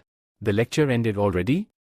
And just then, right on cue, the one who was supposed to arrive, does. We then see that Kim's daily task has returned. It tells him that now he must accumulate and manifest mana. Kim begins practicing and sits down to meditate, trying to sense the mana around him. In his mind, he thinks, thank goodness for Chiro. He sharpened all my senses. Now, it won't be as difficult to control my mana anymore. But then he mutters, this is still really tough. I can feel the mana, but I just can't shape it. Soon, he starts recalling parts of the lecture. It had explained that mana physically connects your brain to mana itself. The images you imagine during this process create a connection to your world, and when that link is established, the mana you revisualizing becomes real and starts acting according to the laws you imagined. Suddenly, Kim is shocked. So this is a mana orb? But then he thinks, I don't think this counts as part of the daily task. and on top of that, Merlin's probably wondering what kind of bizarre mana I've manifested. Even Merlin is watching from afar, puzzled. Meanwhile, Kim is still thinking, as I keep moving forward, maybe my mana will continue to evolve and grow stronger. But then, Sword Saint arrives. He walks up and says, "Hey, you there. Listen up." Kim turns around and asks, "Who are you?" "Don't tell me, you, the Sword Saint?" The man replies, "I came here to see what kind of student has joined my granddaughter's academy." Then he looks at the orb in Kim's hand and says, "If I'm not mistaken, that's a mana orb. And somehow, you've already learned to condense mana this quickly?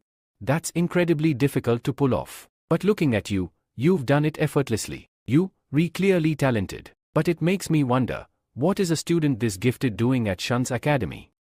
He begins overthinking things and mutters to himself, is he planning to use Shun somehow? At that moment, Sword Saint releases his aura. He turns back to Kim and asks, "Before anything else, who are you?" Kim replies politely, "My name is Kim Seojun." Then he adds, "I'm guessing you came here to meet Miss Shun, but unfortunately, she left a little while ago for some business." Sword Saint is stunned. Did he just say Miss Shun?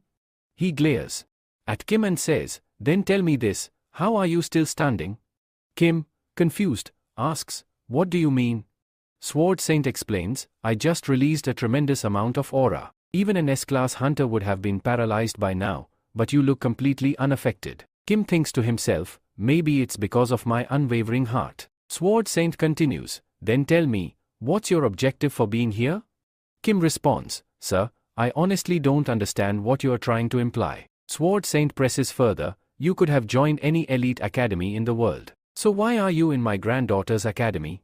Tell the truth." At this point, he releases a killing intent that fills the air. Kim remains calm and says, "No sir, it's not what you're thinking at all. I believe there's been a huge misunderstanding." Sword Saint mutters, "I knew it. You weren't going to give me an answer easily." Kim realizes that things have gotten dangerous. Suddenly, Sword Saint attacks him. Meanwhile, the scene shifts to Shun. She's thinking to herself, "I was planning to keep Kim a secret, but now, because of the academy battle, grandfather will definitely find out we've recruited someone new." She speaks to an old lady nearby. "Can you tell me where the council chairman, the CEO, is?" Just then, the CEO shows up and says, "Miss Shun? It's rare to see you here." Shun replies, "Wow, perfect timing. I was just about to contact you." The CEO asks, "Oh? What for?" Shun says, "I wanted to meet my grandfather." The CEO replies, "Well, he went to your academy to meet you." Shun is stunned. "No way, he's already there?" Without wasting another second, she dashes toward the academy. The old lady nearby says, "Wonder what happened all of a sudden?" As Shun runs, she thinks, "Damn it, I let my guard down. I knew he'd visit eventually, but I didn't expect it so soon. I just hope one thing doesn't happen, that the two of them meet." Back at the academy, Kim and the Sword Saint are standing face to face. Kim looks shocked. Even though the Sword Saint hasn't drawn his sword, Kim's heightened senses are firing off danger signals. He thinks to himself, he doesn't want to kill me, but something about this is seriously dangerous. The Sword Saint looks at Kim and says, "Now tell me, who exactly are you?"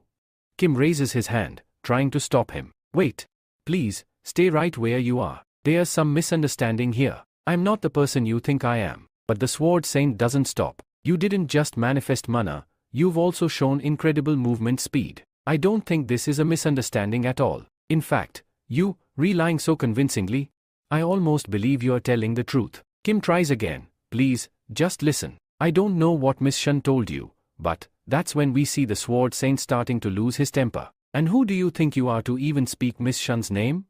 Kim, taken aback, starts thinking to himself, maybe I said something I shouldn't have. The Sword Saint continues, "I just wanted you to be honest. That's all. But clearly, you, hiding something." Kim starts thinking more seriously now. "I know he doesn't actually want to kill me.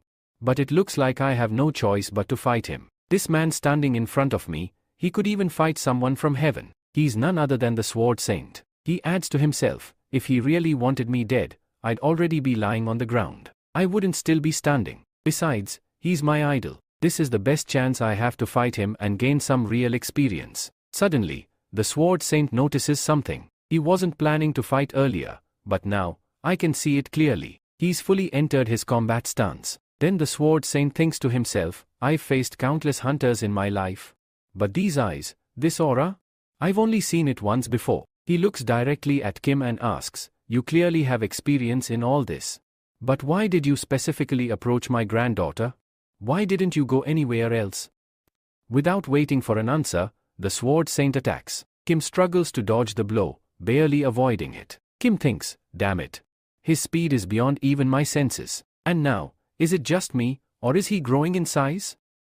The Sword Saint's presence becomes more overwhelming, almost gigantic. Kim feels the pressure. Even countering a simple strike from him feels impossible. But I want to fight, just to see how long I can stand against someone like him. Then Kim charges forward and begins his own assault. He throws out attack after attack. But the Sword Saint? He doesn't even move from his spot. He calmly blocks every single strike. Then, with a slight motion of his hand, he hits Kim, sending him flying far into the distance. Kim crashes to the ground. The Sword Saint, standing firm, says, I just want you to answer my question. Kim, exhausted and bruised, thinks to himself, something's off here. I'm missing something. I need to keep fighting a little longer. I can't lose like this. But he's running out of options. None of my tricks are working. I only have one shot. If I'm going to land a hit, it'll be when the Sword Saint lets his guard down. As the Sword Saint prepares for another attack, Kim braces himself. I just need one opening, he thinks. Suddenly, a memory flashes in his mind. Merlin's voice echoes, use your mana, trick the world. Focus so much that your mana blends into your physical being and becomes reality. The Sword Saint attacks again, but this time, Kim dodges it perfectly. He pours all his aura into his spear. This is it. My last chance. I'll give it everything I've got. Kim launches his final attack. The impact is massive, sound waves blast through the air, dust clouds rise, and the ground shakes. As the dust clears, the Sword Saint is still standing, untouched. Meanwhile, Kim drops to his knees, completely exhausted. Man, this really hurts. Kim mutters. The Sword Saint looks at him and says, see? I knew it. You are finally showing your true self. Kim fires back, my true self? Why don't you admit it was you who started the fight in the first place? I only counterattacked. Even speaking is making it worse. Just let Miss Shun come here, then I'll ask what's really going on. As soon as he mentions her name, the Sword Saint freezes. Again with Miss Shun. He whispers. There's clear shock on his face. I don't even know why her name is affecting me like this.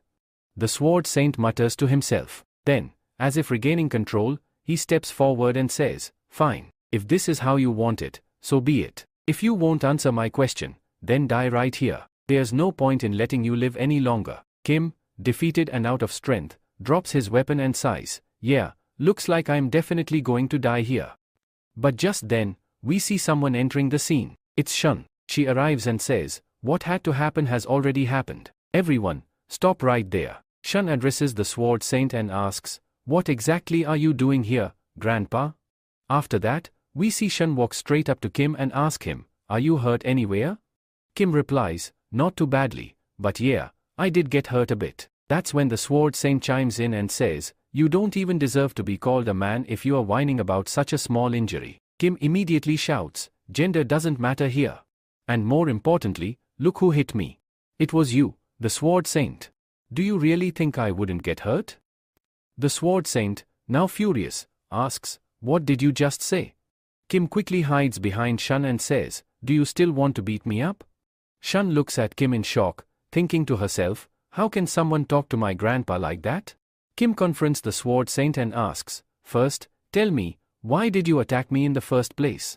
And just because you are the Sword Saint now, does that give you the right to hit anyone you want? Before the Sword Saint can respond, Shun cuts in and says, Grandpa, please don't say a word. She then turns to Kim, apologizing sincerely, I'm sorry for everything that happened. Kim responds, no, really, there's no need to apologize. It's not that big of a deal. Even so, Shun bows again and says, I'll explain everything to you later. Kim, beginning to understand the situation, says, I think I should leave now. While walking away, he adds, maybe I should go get a checkup at the hospital. Just in case. Shun tells him, don't worry, we'll cover all the hospital fees. Kim thanks her and leaves, while Shun stands quietly, thinking to herself, thank you, for understanding the situation so calmly. Then, she turns to the Sword Saint and says, Grandpa, I need to talk to you. In her mind, she thinks, at first, I thought I could just explain things calmly, but now, I need to tell him the whole truth. The Sword Saint warns Seven, that guy is highly suspicious. Don't get too close to him. Shun replies, he's not suspicious at all. What do you even mean by that? She reflects internally, what do you mean by that? I've been hearing those exact words for the past 21 years. Her grandfather often brushes off her opinions, and when she started the Hunter Academy, she had funded it entirely on her own. Every time she brought a new student into the academy, her grandfather would drive them away. I know exactly why he chases them away, she thinks. And I also know what those people come here expecting. That's why I never had the courage to stop him, until now. The Sword Saint finally says, this has gone on long enough. Pack up your things. From tomorrow, you won't be coming back here. Shun responds firmly, I don't want to do that. The Sword Saint is shocked, asking, what did you just say? She repeats, I don't want to do that. I don't want to lose this. She's thinking about Kim. She says again, why should I do what you're saying? This academy is mine, not yours. It's only been a few months, and yet, she continues thinking, I haven't even made any proper memories yet.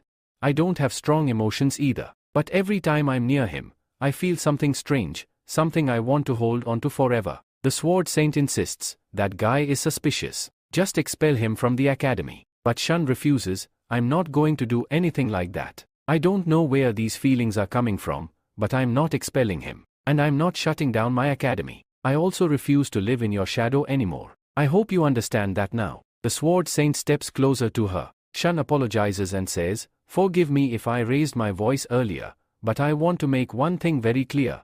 I will not do what you are asking. Then, we see the grandfather alone, deep in thought. Has she ever stood up for her opinions like this before? He wonders. We are taken to a flashback from a few years ago. A man comes to the Sword Saint and says, Headmaster, something terrible has happened. Your son, he's no longer with us. Hearing that, the Sword Saint is devastated. Afterward, he goes to meet his granddaughter, young Shun, who's just a little girl. She's adorable and innocent. He remembers thinking, when my son left me, Shun appeared before me. That very moment, I decided, this girl will become powerful enough to defend herself. That's why I've always been so strict with her. After that, we are shown a scene where Sword Saint is talking to Shun. He says, how could you do this? Get up quickly. And if you don't do it, how will you become a hunter? Shun responds, I don't want to be a hunter. I want to become a teacher. Sword Saint is shocked and says, is this why I trained you, so you could become a teacher? I don't want you to become a teacher. You have to do what I say. He knows that he's hurting her, but he feels he has no other choice and ignores her feelings. Eventually, Shun decides to leave him. The scene shifts to the next day, where Kim is walking, swinging his arms, and saying, man, yesterday I got really hurt. But if Sword Saint hadn't gone easy on me, I would have been finished. And if Miss Shun hadn't come, it would have been way worse for me. Kim is thinking to himself, I didn't expect Miss Shun to have such a sad backstory. Then, we are shown a flashback of the previous evening, where Shun called Kim and explained her relationship with her grandfather, and how he treated her when the former Hunters Academy members came around. Kim understands that she didn't tell him everything, but he can sense her feelings and realizes why she got so angry at him. But honestly, she shouldn't have gotten that mad at me. I know exactly how much she hurt me, Kim reflects. He then thinks to himself, I think I should apologize to Sword Saint, so this never happens again. To his surprise, his stats have slightly increased, but now, he doesn't want his progress to affect his future. Kim opens the gate and enters the academy, but suddenly he hears a voice. Ah, so you've come. It's none other than Sword Saint, who tells him, why are you standing there? Come sit. Sword Saint has been sitting in front of the gate, seemingly waiting for Kim. Kim is feeling uneasy, thinking, do they want to beat me again? Sword Saint says, now I understand. You made a deal with Shun. He looks at Kim with suspicion, asking, is this really true? Kim responds, yes, it's true. Why would I lie to you? Sword Saint is unsure, thinking to himself, no, it doesn't seem like he's lying. But how can a candidate have so much power and stamina?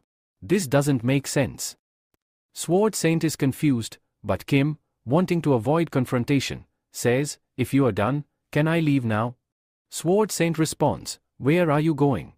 Kim answers, I'm not going anywhere. I'm just going to train. Sword Saint is happy to hear this and says, once I see you train, I'll know where your power is coming from. He lets Kim go and continues to watch him. Later, Sword Saint observes Kim staring at a blank screen. What is he doing? He's been staring at this black screen for so long. Has he gone crazy? Sword Saint asks, are you meditating? Kim replies, yes, you could say that. Sword Saint starts explaining, meditation is very powerful. It helps you control your mind and heart. Sword Saint is still puzzled, thinking, what's so special about him? Why doesn't he want to learn from me? This can't be true. He then asks Kim, is there something you want to ask me? Kim, surprised, responds, a personal lecture? From Sword Saint? Sword Saint is amused, thinking, I knew he'd react like this. He hurt my pride, but I can still teach him. He hopes Kim will say yes, but to his surprise, Kim directly refuses. No, I don't need to learn anything from you. Sword Saint is shocked by the refusal, but Kim calmly adds, you can disturb me as much as you want, but please don't disturb me later. At that moment, Shun arrives and is surprised to see her grandfather there. She asks, Grandfather, what are you doing here? Grandfather speaking to Cheyenne, telling her that she arrived at the perfect time because he has something important to share. However, Cheyenne responds, expressing that she doesn't want him to trouble Kim later. The grandfather, sensing something amiss, tells Cheyenne that he doesn't believe Kim's mind is in the right place. Sword Saint chimes in, revealing that he had offered to teach Kim, but Kim outright refused, and now, seeing him, Sword Saint finds Kim quite strange. Cheyenne, not buying it, challenges him to point out what exactly seems so strange. Sword Saint insists that it's not just odd, it's more than that. However, Cheyenne, ever the optimist, maintains that everything is fine and goes as far as to say that she believes everything is going well. Cheyenne then heads over to Kim and says, look, Kim, I'm here. Kim, surprised, asks when she arrived, to which Cheyenne replies that she hasn't been here long. Meanwhile, Sword Saint internally expresses his dislike for Kim, noting that Kim is behaving strangely, but he can't help but notice how happy Cheyenne is, as she smiles brightly. Sword Saint, lost in thought, wonders how he has never seen Cheyenne so cheerful before. He recalls that she used to be so quiet but now she seems so lively. Suddenly, a man appears, informing Sword Saint that he has urgent news. The Order of Truth has requested to meet with him. Sword Saint, taken aback, asks why they would want to meet with him. The messenger explains that they specifically requested to meet him, and also mentioned that Kim must attend as well. Everyone around starts eyeing Kim curiously, and Kim, feeling uncomfortable, asks why they're staring at him. Sword Saint, still puzzled, wonders why the Order of Truth wants to meet with Kim, and if they've called him personally. Kim, equally confused, questions whether he really needs to go. Cheyenne, clarifying the situation, informs him that the Order of Truth is treated with the same authority as the head of state, and if the leader of the order, Sir Kalia, personally invited Kim, it must be serious. Kim, now even more curious, wonders why a foreigner like Sir Kalia would want to meet with him. The messenger then adds that if Kim refuses the offer, there's still another deal on the table. If Kim goes to meet Sir Kalia, he'll be given 1 million yen. Kim is taken aback and begins to question how the messenger knows he needs that money. The messenger continues, explaining that the Order of Truth doesn't focus on human-made diets but rather serves the truth of God. They believe their words are commands directly from God. The people in charge now were once treated differently but played a major role in maintaining peace during a chaotic time when powerful masters fought against each other. Those who defeated them were known as the Grand Voice and the Seven Apostles. The story shifts back to the present, where we find Sword Saint and Kim in a hotel, ready to meet Sir Kalia. The attendant asks Kim if he's the one the order has been waiting for, and Kim starts to recall what Cheyenne had said about the man who placed a bet on him. He wonders if the messenger knew he would win or if he just made the bet without any idea of the outcome. Then, both Sword Saint and Kim begin following the man. At this point, the guy says, please wait here for a moment. Sir Kalia is about to arrive. That's when the Sword Saint responds, I knew it. This guy was definitely going to make us wait. Then Kim asks the Sword Saint, have you met Sir Kalia before? To which the Sword Saint replies, no, I've never met him before. Hearing this, Kim is genuinely surprised. He says, wait, so you re-meeting him for the first time too? The Sword Saint explains, I have spoken to him before, but we never met face to face. All our conversations have happened over the phone. Then Kim asks, okay, tell me one thing. Do you know about the Grand Voice? Sword Saint answers, the Grand Voice. I believe it must have appeared when the largest monster showed up. Kim asks again, have you ever met the Grand Voice in person? The Sword Saint replies, no, I've never met him. But yes, I have seen him, from a distance. Right then, someone enters and says, it's a pleasure to meet you all. This is actually our first face-to-face meeting, isn't it? Sword Saint replies, so you the one who invited us here. And that's when we finally learn the truth about Kalia. Sir Kalia isn't actually a Sir by gender. She's a woman. Sword Saint says, so you're the one who made us wait for so long? Kalia responds, I'm sorry. Before appearing in front of you, I was preparing my body. Anyway, let's get to the reason why you've been called here. Kalia then introduces herself to Kim. My name is Kalia. I believe in the order of truth, and my mission is to spread God's word across the world. She asks, your name is Kim Chosen, right? Thank you so much for coming here. Kim, still a bit shocked, asks, by the way, how do you know me? Kalia replies, I think any misunderstanding between us needs to be cleared. You recently participated in the academy competition, right? One of our people saw you there and told me about you. That's how I came to know about you. He told me that you were incredibly talented and great at what you do, so I decided to invite you here. Kim responds, that's it? That's the reason I was invited? I thought it would be something really big. Then, getting straight to the point, Kim asks, tell me your true motive. Why did you really invite me here? That reason doesn't seem enough. Kalia says, I thought you would believe me no matter what I say. But now I guess I need to be honest about everything. Let's sit down first, talk for a bit, and then I'll give you a proper answer. She then starts talking about the dungeons. Hearing her out, the Sword Saint is visibly shocked. Kalia continues, yes, you heard me right, and I hope you'll help us in raiding the dungeon. Sword Saint replies, okay, but why should I join you? What's in it for me? Kalia says, you know this better than anyone. You must also be aware of what kind of results this could lead to. Sword Saint asks, what exactly are you trying to say? Kalia reveals, we received a report that the dungeons in Korea have changed. You probably know more about this than I do. At that moment, Kim is lost in thought. Dungeons have changed? What does that even mean? Kalia says, the Order of Truth has decided that they will inspect the dungeon. I hope you'll also be there. Hearing this, the Sword Saint responds, so that's why you came to Korea? Just to properly take over your successor's position? To that, Kalia replies, exactly the kind of remark I expected from the Sword Saint. She realizes that the Sword Saint has already seen through all her tricks. He calmly says, if you name-drop the Order of Truth, do you think I'll just go along with it blindly? Kalia asks him directly, then tell me this, will you help me? The Sword Saint answers, that depends. What do you have to offer me in return? Kalia smirks and says, honestly, looking at you, I doubt I could offer you anything worthwhile. And judging by your appearance, it doesn't seem like you even need anything. Then she pauses and says, but wait. I heard your granddaughter has opened an academy. The moment those words leave her mouth, the Sword Saint's expression darkens. His anger flares. He releases his killing intent into the surroundings, and it begins to spread like a chilling fog. Kim, standing nearby, feels his body freeze completely. In his mind, Kim thinks, so this is the Sword Saint's aura. He only releases it when he truly intends to kill. The Sword Saint then growls, if you ever mention my granddaughter again, I won't show any mercy. Kalia quickly realizes her mistake. I think I've made a serious error, she says. Please forgive me. I promise to be careful next time. Hearing that, the Sword Saint gradually retracts his aura and calms down. Then Kalia softly speaks again. Honestly, what could I even offer you? Instead, let me hear your offer. The Sword Saint chuckles, that's rich. You expect me to trust you? With no evidence or proof?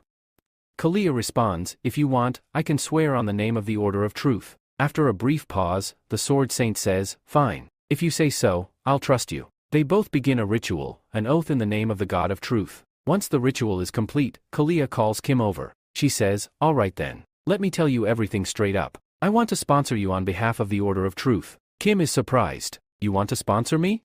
But I'm already part of an academy. Kalia clarifies, I don't want you to leave that academy. I just mean, wherever you are, we want to support you. Kim nods slowly. So this is your version of a sponsorship, huh? There's definitely a reason behind this. Why do you want to do this? Kalia answers calmly, I don't want anything in return. We just want a good relationship between you and the Order of Truth. Kim replies, so that's your motive. But what if I refuse? Kalia says, then we can't do anything about it. At this point, the narrator tells us something important. No matter how distant two stars may seem, eventually they will find a way to connect. Kim thinks to himself, they're offering all this for free right now. But I know, sooner or later, they'll want something in return. He says, your proposal is actually quite good. It's attractive. But before I give my answer, I want to ask a few questions. Kalia smiles. Of course, ask anything. I'll answer everything honestly. At this point, Kim is about to ask about the Transition Academy, but suddenly, he stops. He begins to wonder, if I ask her about the Transition Academy, is she really going to give me an honest answer? And even if she lies, how would I even know? Kim thinks for a moment and decides to drop the idea. Forget it, he says to himself. I've got plan B. He slips his hand into his pocket, pulls out his phone, and holds it right in front of Kalia's face. Then he calmly asks her, first, tell me what's currently playing on this screen. Kalia looks at the phone, and we, the viewers, see that it's playing a lecture by Buddha. The lecture talks about how the soul never truly separates. Whether it burns or faces destruction, the soul never vanishes. It always reincarnates. Then Kim says, what I'm really asking is this, tell me exactly what's playing on my screen right now. Kalia looks puzzled and responds, that's honestly such a weird question. Kim replies, I don't think I've asked you anything too difficult. But Kalia says, it feels like this question might actually be really difficult for me. Kim then sits down and says calmly, if you don't want to answer, that's fine. I won't force you. After a pause, Kalia finally says, blank screen. Hearing that, Kim is visibly shocked. You saw a blank screen on my phone? So, does that mean your answer is correct? Kim nods slowly and says, yes, your answer is correct. Kalia then asks, so, does that mean you accept our sponsorship now? But Kim shakes his head and replies, I'm sorry. I can't accept your sponsorship.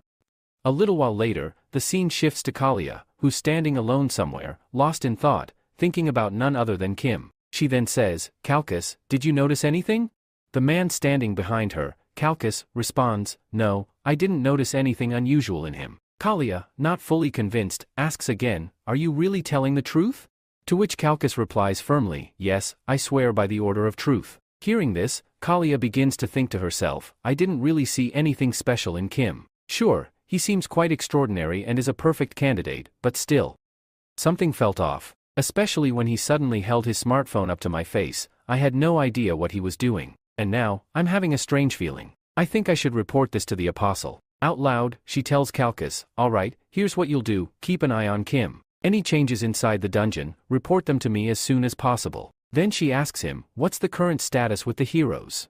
Kalkus replies, I haven't spoken with the Dark Saint or the Soul Saint yet. And as you probably already know, they haven't been seen for quite some time. The scene then shifts to Sword Saint, who's speaking with Kim. So, why did you reject Kalia's offer? He asks. Kim replies plainly, I didn't like it. The Sword Saint narrows his eyes. What do you mean by that? Kim, thinking internally, says to himself, I'm not entirely sure what the order of truth really is. But I do know one thing, Kalia doesn't know anything about the Transition Academy. I also need to be cautious around those who seem to have a strong influence over me. The Sword Saint continues, so, you prefer Cheyenne's academy more? Kim answers, of course. Besides, where else would I find a girl as honest as Cheyenne? Then Kim asks him a question. Sword Saint, I want to know, what exactly is the change occurring inside the dungeon? Sword Saint explains, when the magic inside a dungeon starts increasing, the difficulty level also rises. And when changes happen, either the dungeon gets promoted in rank, or its closing time decreases significantly. Kim follows up, so when exactly does this happen? Sword Saint replies, it's a phenomenon that occurred long before you were born, back when dungeons first started appearing in the world. Kim is stunned. Wait, Kalia said that this isn't over yet. So, does that mean the dungeon's closing date is near? Sword Saint calms him down. You don't need to worry, Kalia misunderstood. That disaster was dealt with a long time ago. Kim nods. Alright, fair enough. But where are you heading now? Sword Saint replies sternly, you don't need to know. He then warns Kim, and hey, if you try anything funny with Cheyenne, I'm telling you right now, I won't spare you. Kim completely misinterprets this. Are your words acknowledging me? Sword Saint gets even more annoyed. No, that's not what I meant. It means I'm going to keep an eye on you. Kim smirks and teases him, but how will you keep an eye on me if you're heading far away?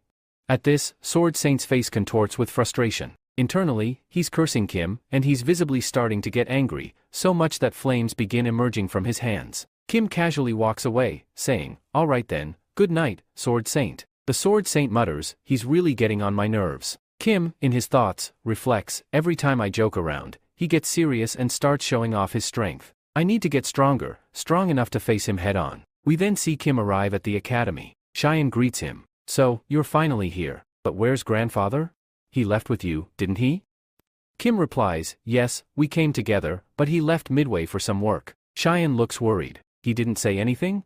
Kim shakes his head. No, not really. He then asks, are you worried about him?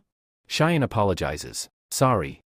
My grandfather tends to get angry easily. Sometimes, he even lashes out. Please don't judge him too harshly. Kim replies, even if the Sword Saint doesn't have the best temperament, he hasn't done anything wrong. And if he wants, he can change too. And well, if something does go wrong, he might just kill me. Kim then thinks to himself, what am I even saying?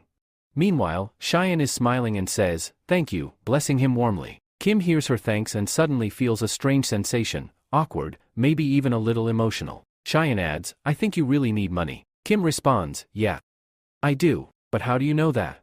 She laughs. "Because even during training or while roaming around, you keep repeating, 'I need 1 million. I need 1 million. Kim looks confused. "Really?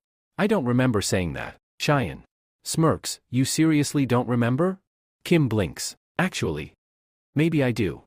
Then he thinks to himself, money isn't such a big deal now. Kalia already gave me 1 million yen. With that, I can pay off all my debts. But his smile fades. The money came. And it's already gone. He sighs. "I have to give lectures now. My free pass is about to expire. And worst of all, I still need to buy a weapon. How am I going to manage all this?" At this point, Cheyenne says, "I thought you were in urgent need of money. That's why, after you left, I got a message on this phone, and I figured it would be perfect for you." Kim replies, "Perfect for me? What does that even mean?" Then we're shown that the 24th Dungeon Sweep Contest is about to begin. Kim, confused, asks, "Dungeon Sweep Contest? What even is that?" But then, Kim sees the prize money, and he's absolutely stunned. The winning prize is a whopping 3 million. Immediately, he asks Cheyenne, "Okay, but what exactly do you have to do in this contest?" Cheyenne explains, "There's not much to it. You just have to clear as many dungeons as quickly as you can." Kim asks, "If it's that simple, then why is there so much competition?" Cheyenne replies, "Because people don't bother going into dungeons where they don't make money." Kim nods, "Yeah, that actually makes sense." Then he starts thinking, back in the day, awakeners used to raid dungeons even without getting paid. But today's hunters, they only care about their own profit. Cheyenne continues explaining, "Most people avoid these dungeons because the reward is too low, and usually the monsters inside are low rank. But if no one clears them, eventually a dungeon break happens. And it doesn't matter whether the monsters are low or high rank, because for an average person, even a low-rank monster is dangerous. To tackle this, the government issued an order, eliminate all low-rank monsters as soon as possible." Then we're shown an example. On one side, there's a level 50 pro hunter. On the other, a level 2 low-rank goblin. The goblin looks at the hunter and asks, "Are you really going to kill me?" Hearing that, even the pro hunter feels a bit guilty and flustered. Because of situations like these, the government introduced a new system. Kim responds, "So, this method is called the dungeon concept, right?" Cheyenne nods, "Exactly. Most dungeons are low rank and can be handled by a single hunter. Plus, there are way more hunters these days, which is why the contest exists." Kim mutters, "I don't know whose idea this was, but whoever it was, they really used their brain." Cheyenne smiles and says, "I think you'll easily win first prize. What do you think?" Kim thinks for a moment, "So the prize is 3 million. There's no way I'm letting this go. Not just for the money, this will also help me level up. I have no reason not to enter this contest." He confidently says, "All right, I'm in." Cheyenne smiles, "I knew you'd say yes." She adds, "All right, I'll go ahead and register you." Meanwhile, Kim starts thinking, "I never asked her for help, and I definitely didn't say I needed money, but she still went out of her way for me. That means a lot. She isn't even telling me directly, but I know she must have done a lot of research for this." Suddenly, Kim gets chills, goosebumps all over. He mutters to himself, "This time, I'll need to be more prepared. Last time, that Limon Cheel showed up out of nowhere and gave me a tough fight. I can't take chances this time." Cheyenne encourages him, "I think you're going to work really hard again today, right?" Kim thinks, "This time, I'm definitely going to win this contest." Then he turns to Cheyenne and says, "All right, tell me, how exactly does this contest work? What are the details?" Cheyenne begins explaining, "The contest will last for a full week. Once it starts, the government will approve all the low-level dungeons that haven't been raided yet. All participants will be able to see those dungeons through an app on their phones." She continues, "If you want to raid a dungeon, you have to register it first. If you don't clear it within 10 hours, your reservation will be cancelled. And remember, you can only reserve one dungeon at a time." Kim says, "So we need to be strategic and reserve smartly." Cheyenne nods, "Exactly. To put it simply, you need to increase your speed. The faster you are, the more dungeons you can clear." Kim says, "So it's all about speed." Cheyenne adds, "Some people even joke that speed is the real fuel in this contest. The more dungeons you clear, the more you earn." Kim says, "Looking at it now, this seems way harder than I expected." Cheyenne laughs, "Hard? What's hard about it?" Kim explains, "The real problem is raiding the monster crops. I'll need to seriously boost my speed if I want to clear them." But Cheyenne immediately stops him, "No, don't even think about it. I already told you, monster crops, dead monsters, have very low value. They're not worth your time." Kim asks, "So there are no rules and regulations about them?" Shun, now annoyed, says, "Hey, didn't I already tell you? Don't bother with them. They're not worth anything." Kim replies, "If we clear the dungeons one by one, we should be getting paid properly, right?"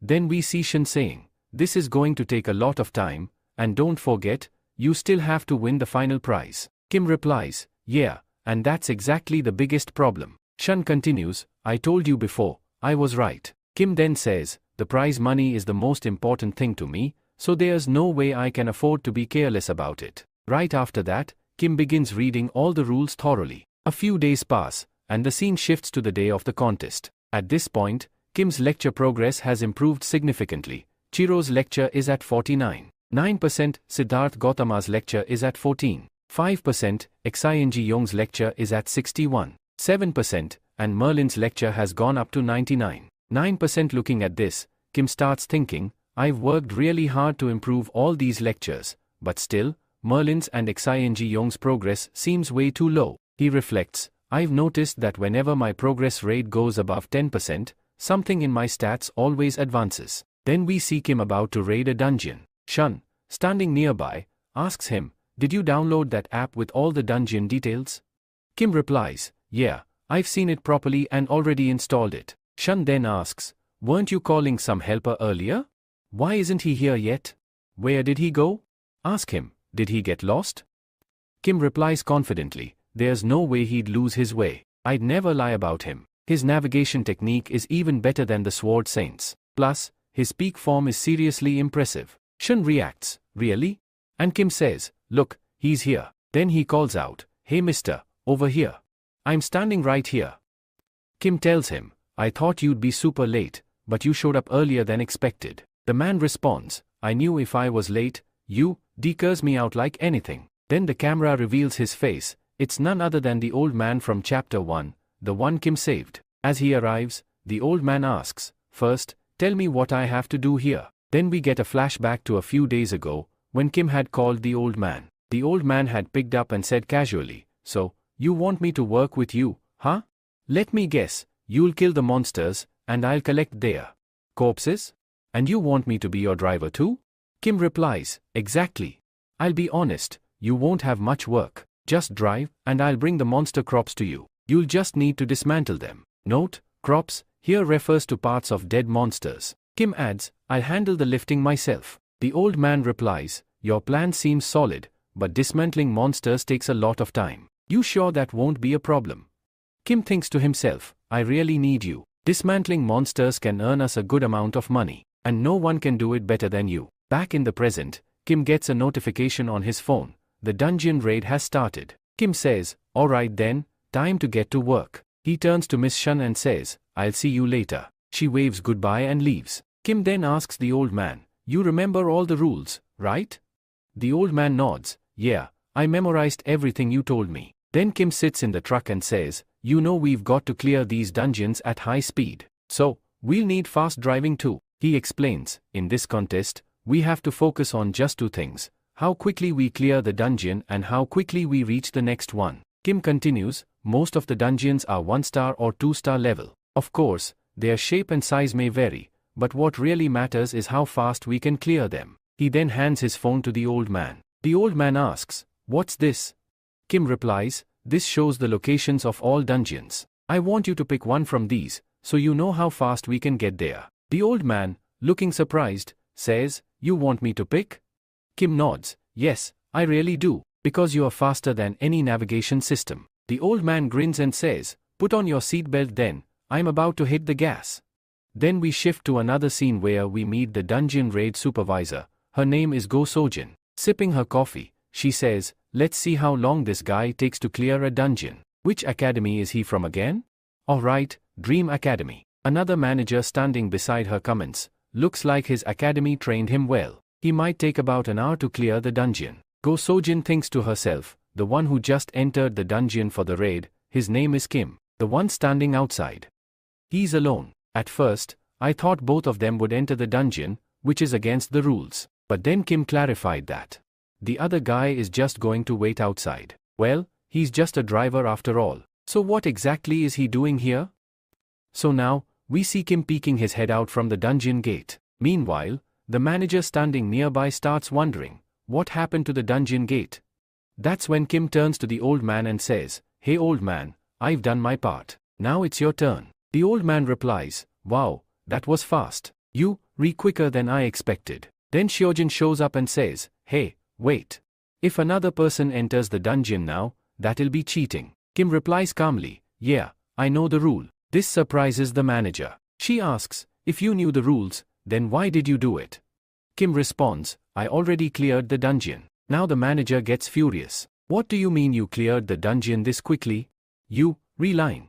No one can be that fast." But we see that Kim actually did clear the dungeon in record time, and Hyojin, the manager, is completely shocked. Still in disbelief, she says, "It's only been 10 minutes since you entered. How is that even possible?" Kim, meanwhile, continues with his daily tasks like nothing happened. The manager asks, "What are you even doing now?" Kim replies, "You don't need to worry about that." And he resumes his exercises, completely unfazed. Watching him, the manager mutters to herself, "This guy is seriously insane." Later, Kim steps out of the dungeon and tells the old man, "Here, I brought it out." The old man asks, "Why are you acting crazy again?" Kim answers, "If I don't act crazy, my lecture won't count." Old man, "Lecture?" Kim quickly brushes it off. No, don't worry about it." Then Kim asks, "How long is this going to take?"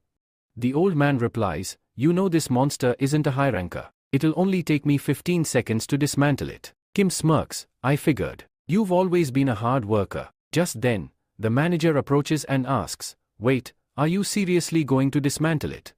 The old man responds, "Yes, is there a problem? Are we violating any rule?"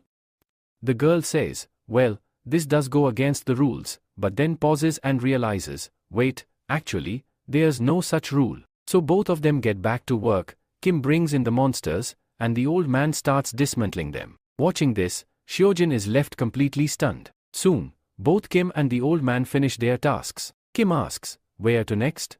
The old man replies, "Let's head to the next one. It's not far." But we see the manager, still frozen in disbelief, thinking, "What did I just witness?"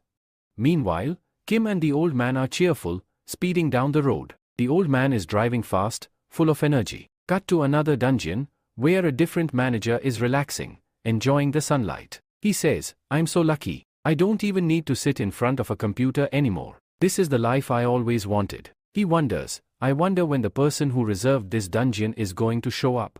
Suddenly, a vehicle arrives at high speed, startling the manager. Kim and the old man jump out and say, "Hurry up. We need to complete the task quickly." Inside the dungeon, we get a glimpse of skeleton monsters. Kim charges in and says, "Time to wrap this up." With just one slash, all the monsters fall. Kim clears the entire dungeon effortlessly. He says, "Well, that's done." The old man begins dismantling the bodies. "Nice.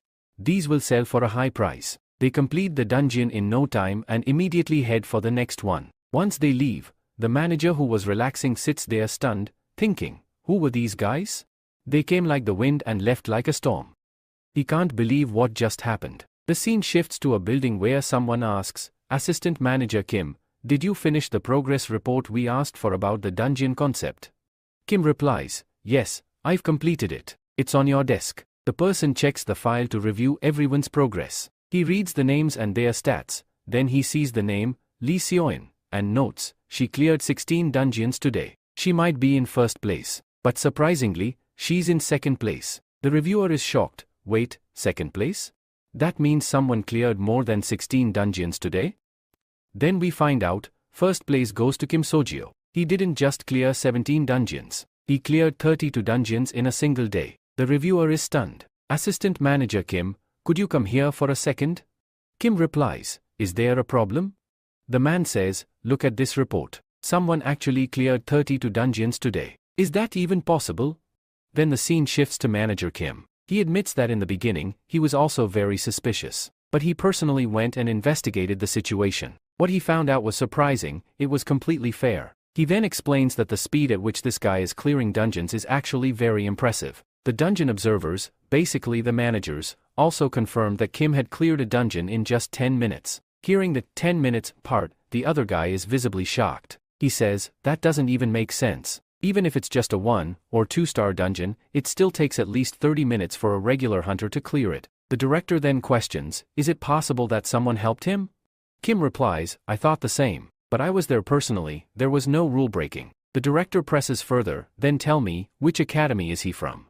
Manager Kim answers, he's from Dream Academy. It's a small hunter academy located in Seolimping district. The director responds, Dream Academy, that sounds familiar. Kim suddenly remembers and says, oh, right.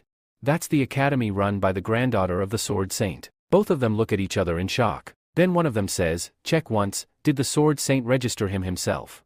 Kim replies, alright, I'll check it right away. The scene now cuts to Lee Seoyeon, who is being scolded by someone. That person says, I think you missed the first place today. Seoyeon replies, I'm sorry. This won't happen again. But the person continues, what's the point of saying sorry now?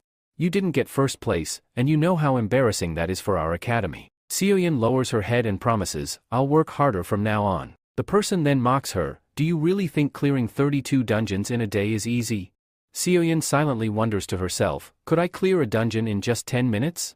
Then she thinks again, no, not at all. Even if I did, the distance between the dungeons would waste too much time. The man continues, I'm sure someone helped him. Then he looks at Seoyeon and says, just keep doing what you're told. Seoyeon silently thinks, judging by his reaction, it feels like a new opportunity is coming for me. Maybe, he's about to change the rules. The man suddenly asks, do you think I'd stoop so low? We're then told his name, Lee Sukman, an A-rank hunter, the headmaster of East Academy, and also Seoyeon's father. He tells Seoyeon, don't think like that. It's disgusting. This world only cares about one thing, the result. Who wins, who gets the advantage. Everything else is irrelevant. He then asks, are you still thinking about Jin-soon? Seoyeon quickly says, no, I'm not. Her father responds, Jin-soon, he was crazy. He never cared about himself. Then he warns her, don't ever act like him. Seoyeon nods, of course, father. I won't. She leaves the office, but memories of Jin-soon resurface. She remembers Jin-soon saying, even if you become a pro hunter, you must keep your heart guarded, never get attached to anyone. She would laugh and say, there you go again with your crazy talk. Every pro hunter works only for money. But Jin-soon would insist, even if the world changes, we shouldn't. Just wait, when your brother becomes a pro hunter, he'll win everyone's heart. That's when we learn that Jin-soon was her brother. Seoyeon had laughed back then and teased, I beg you, never say these things out loud again. People will mock you. She had warned him, if you speak like this in front of others, they'll embarrass you.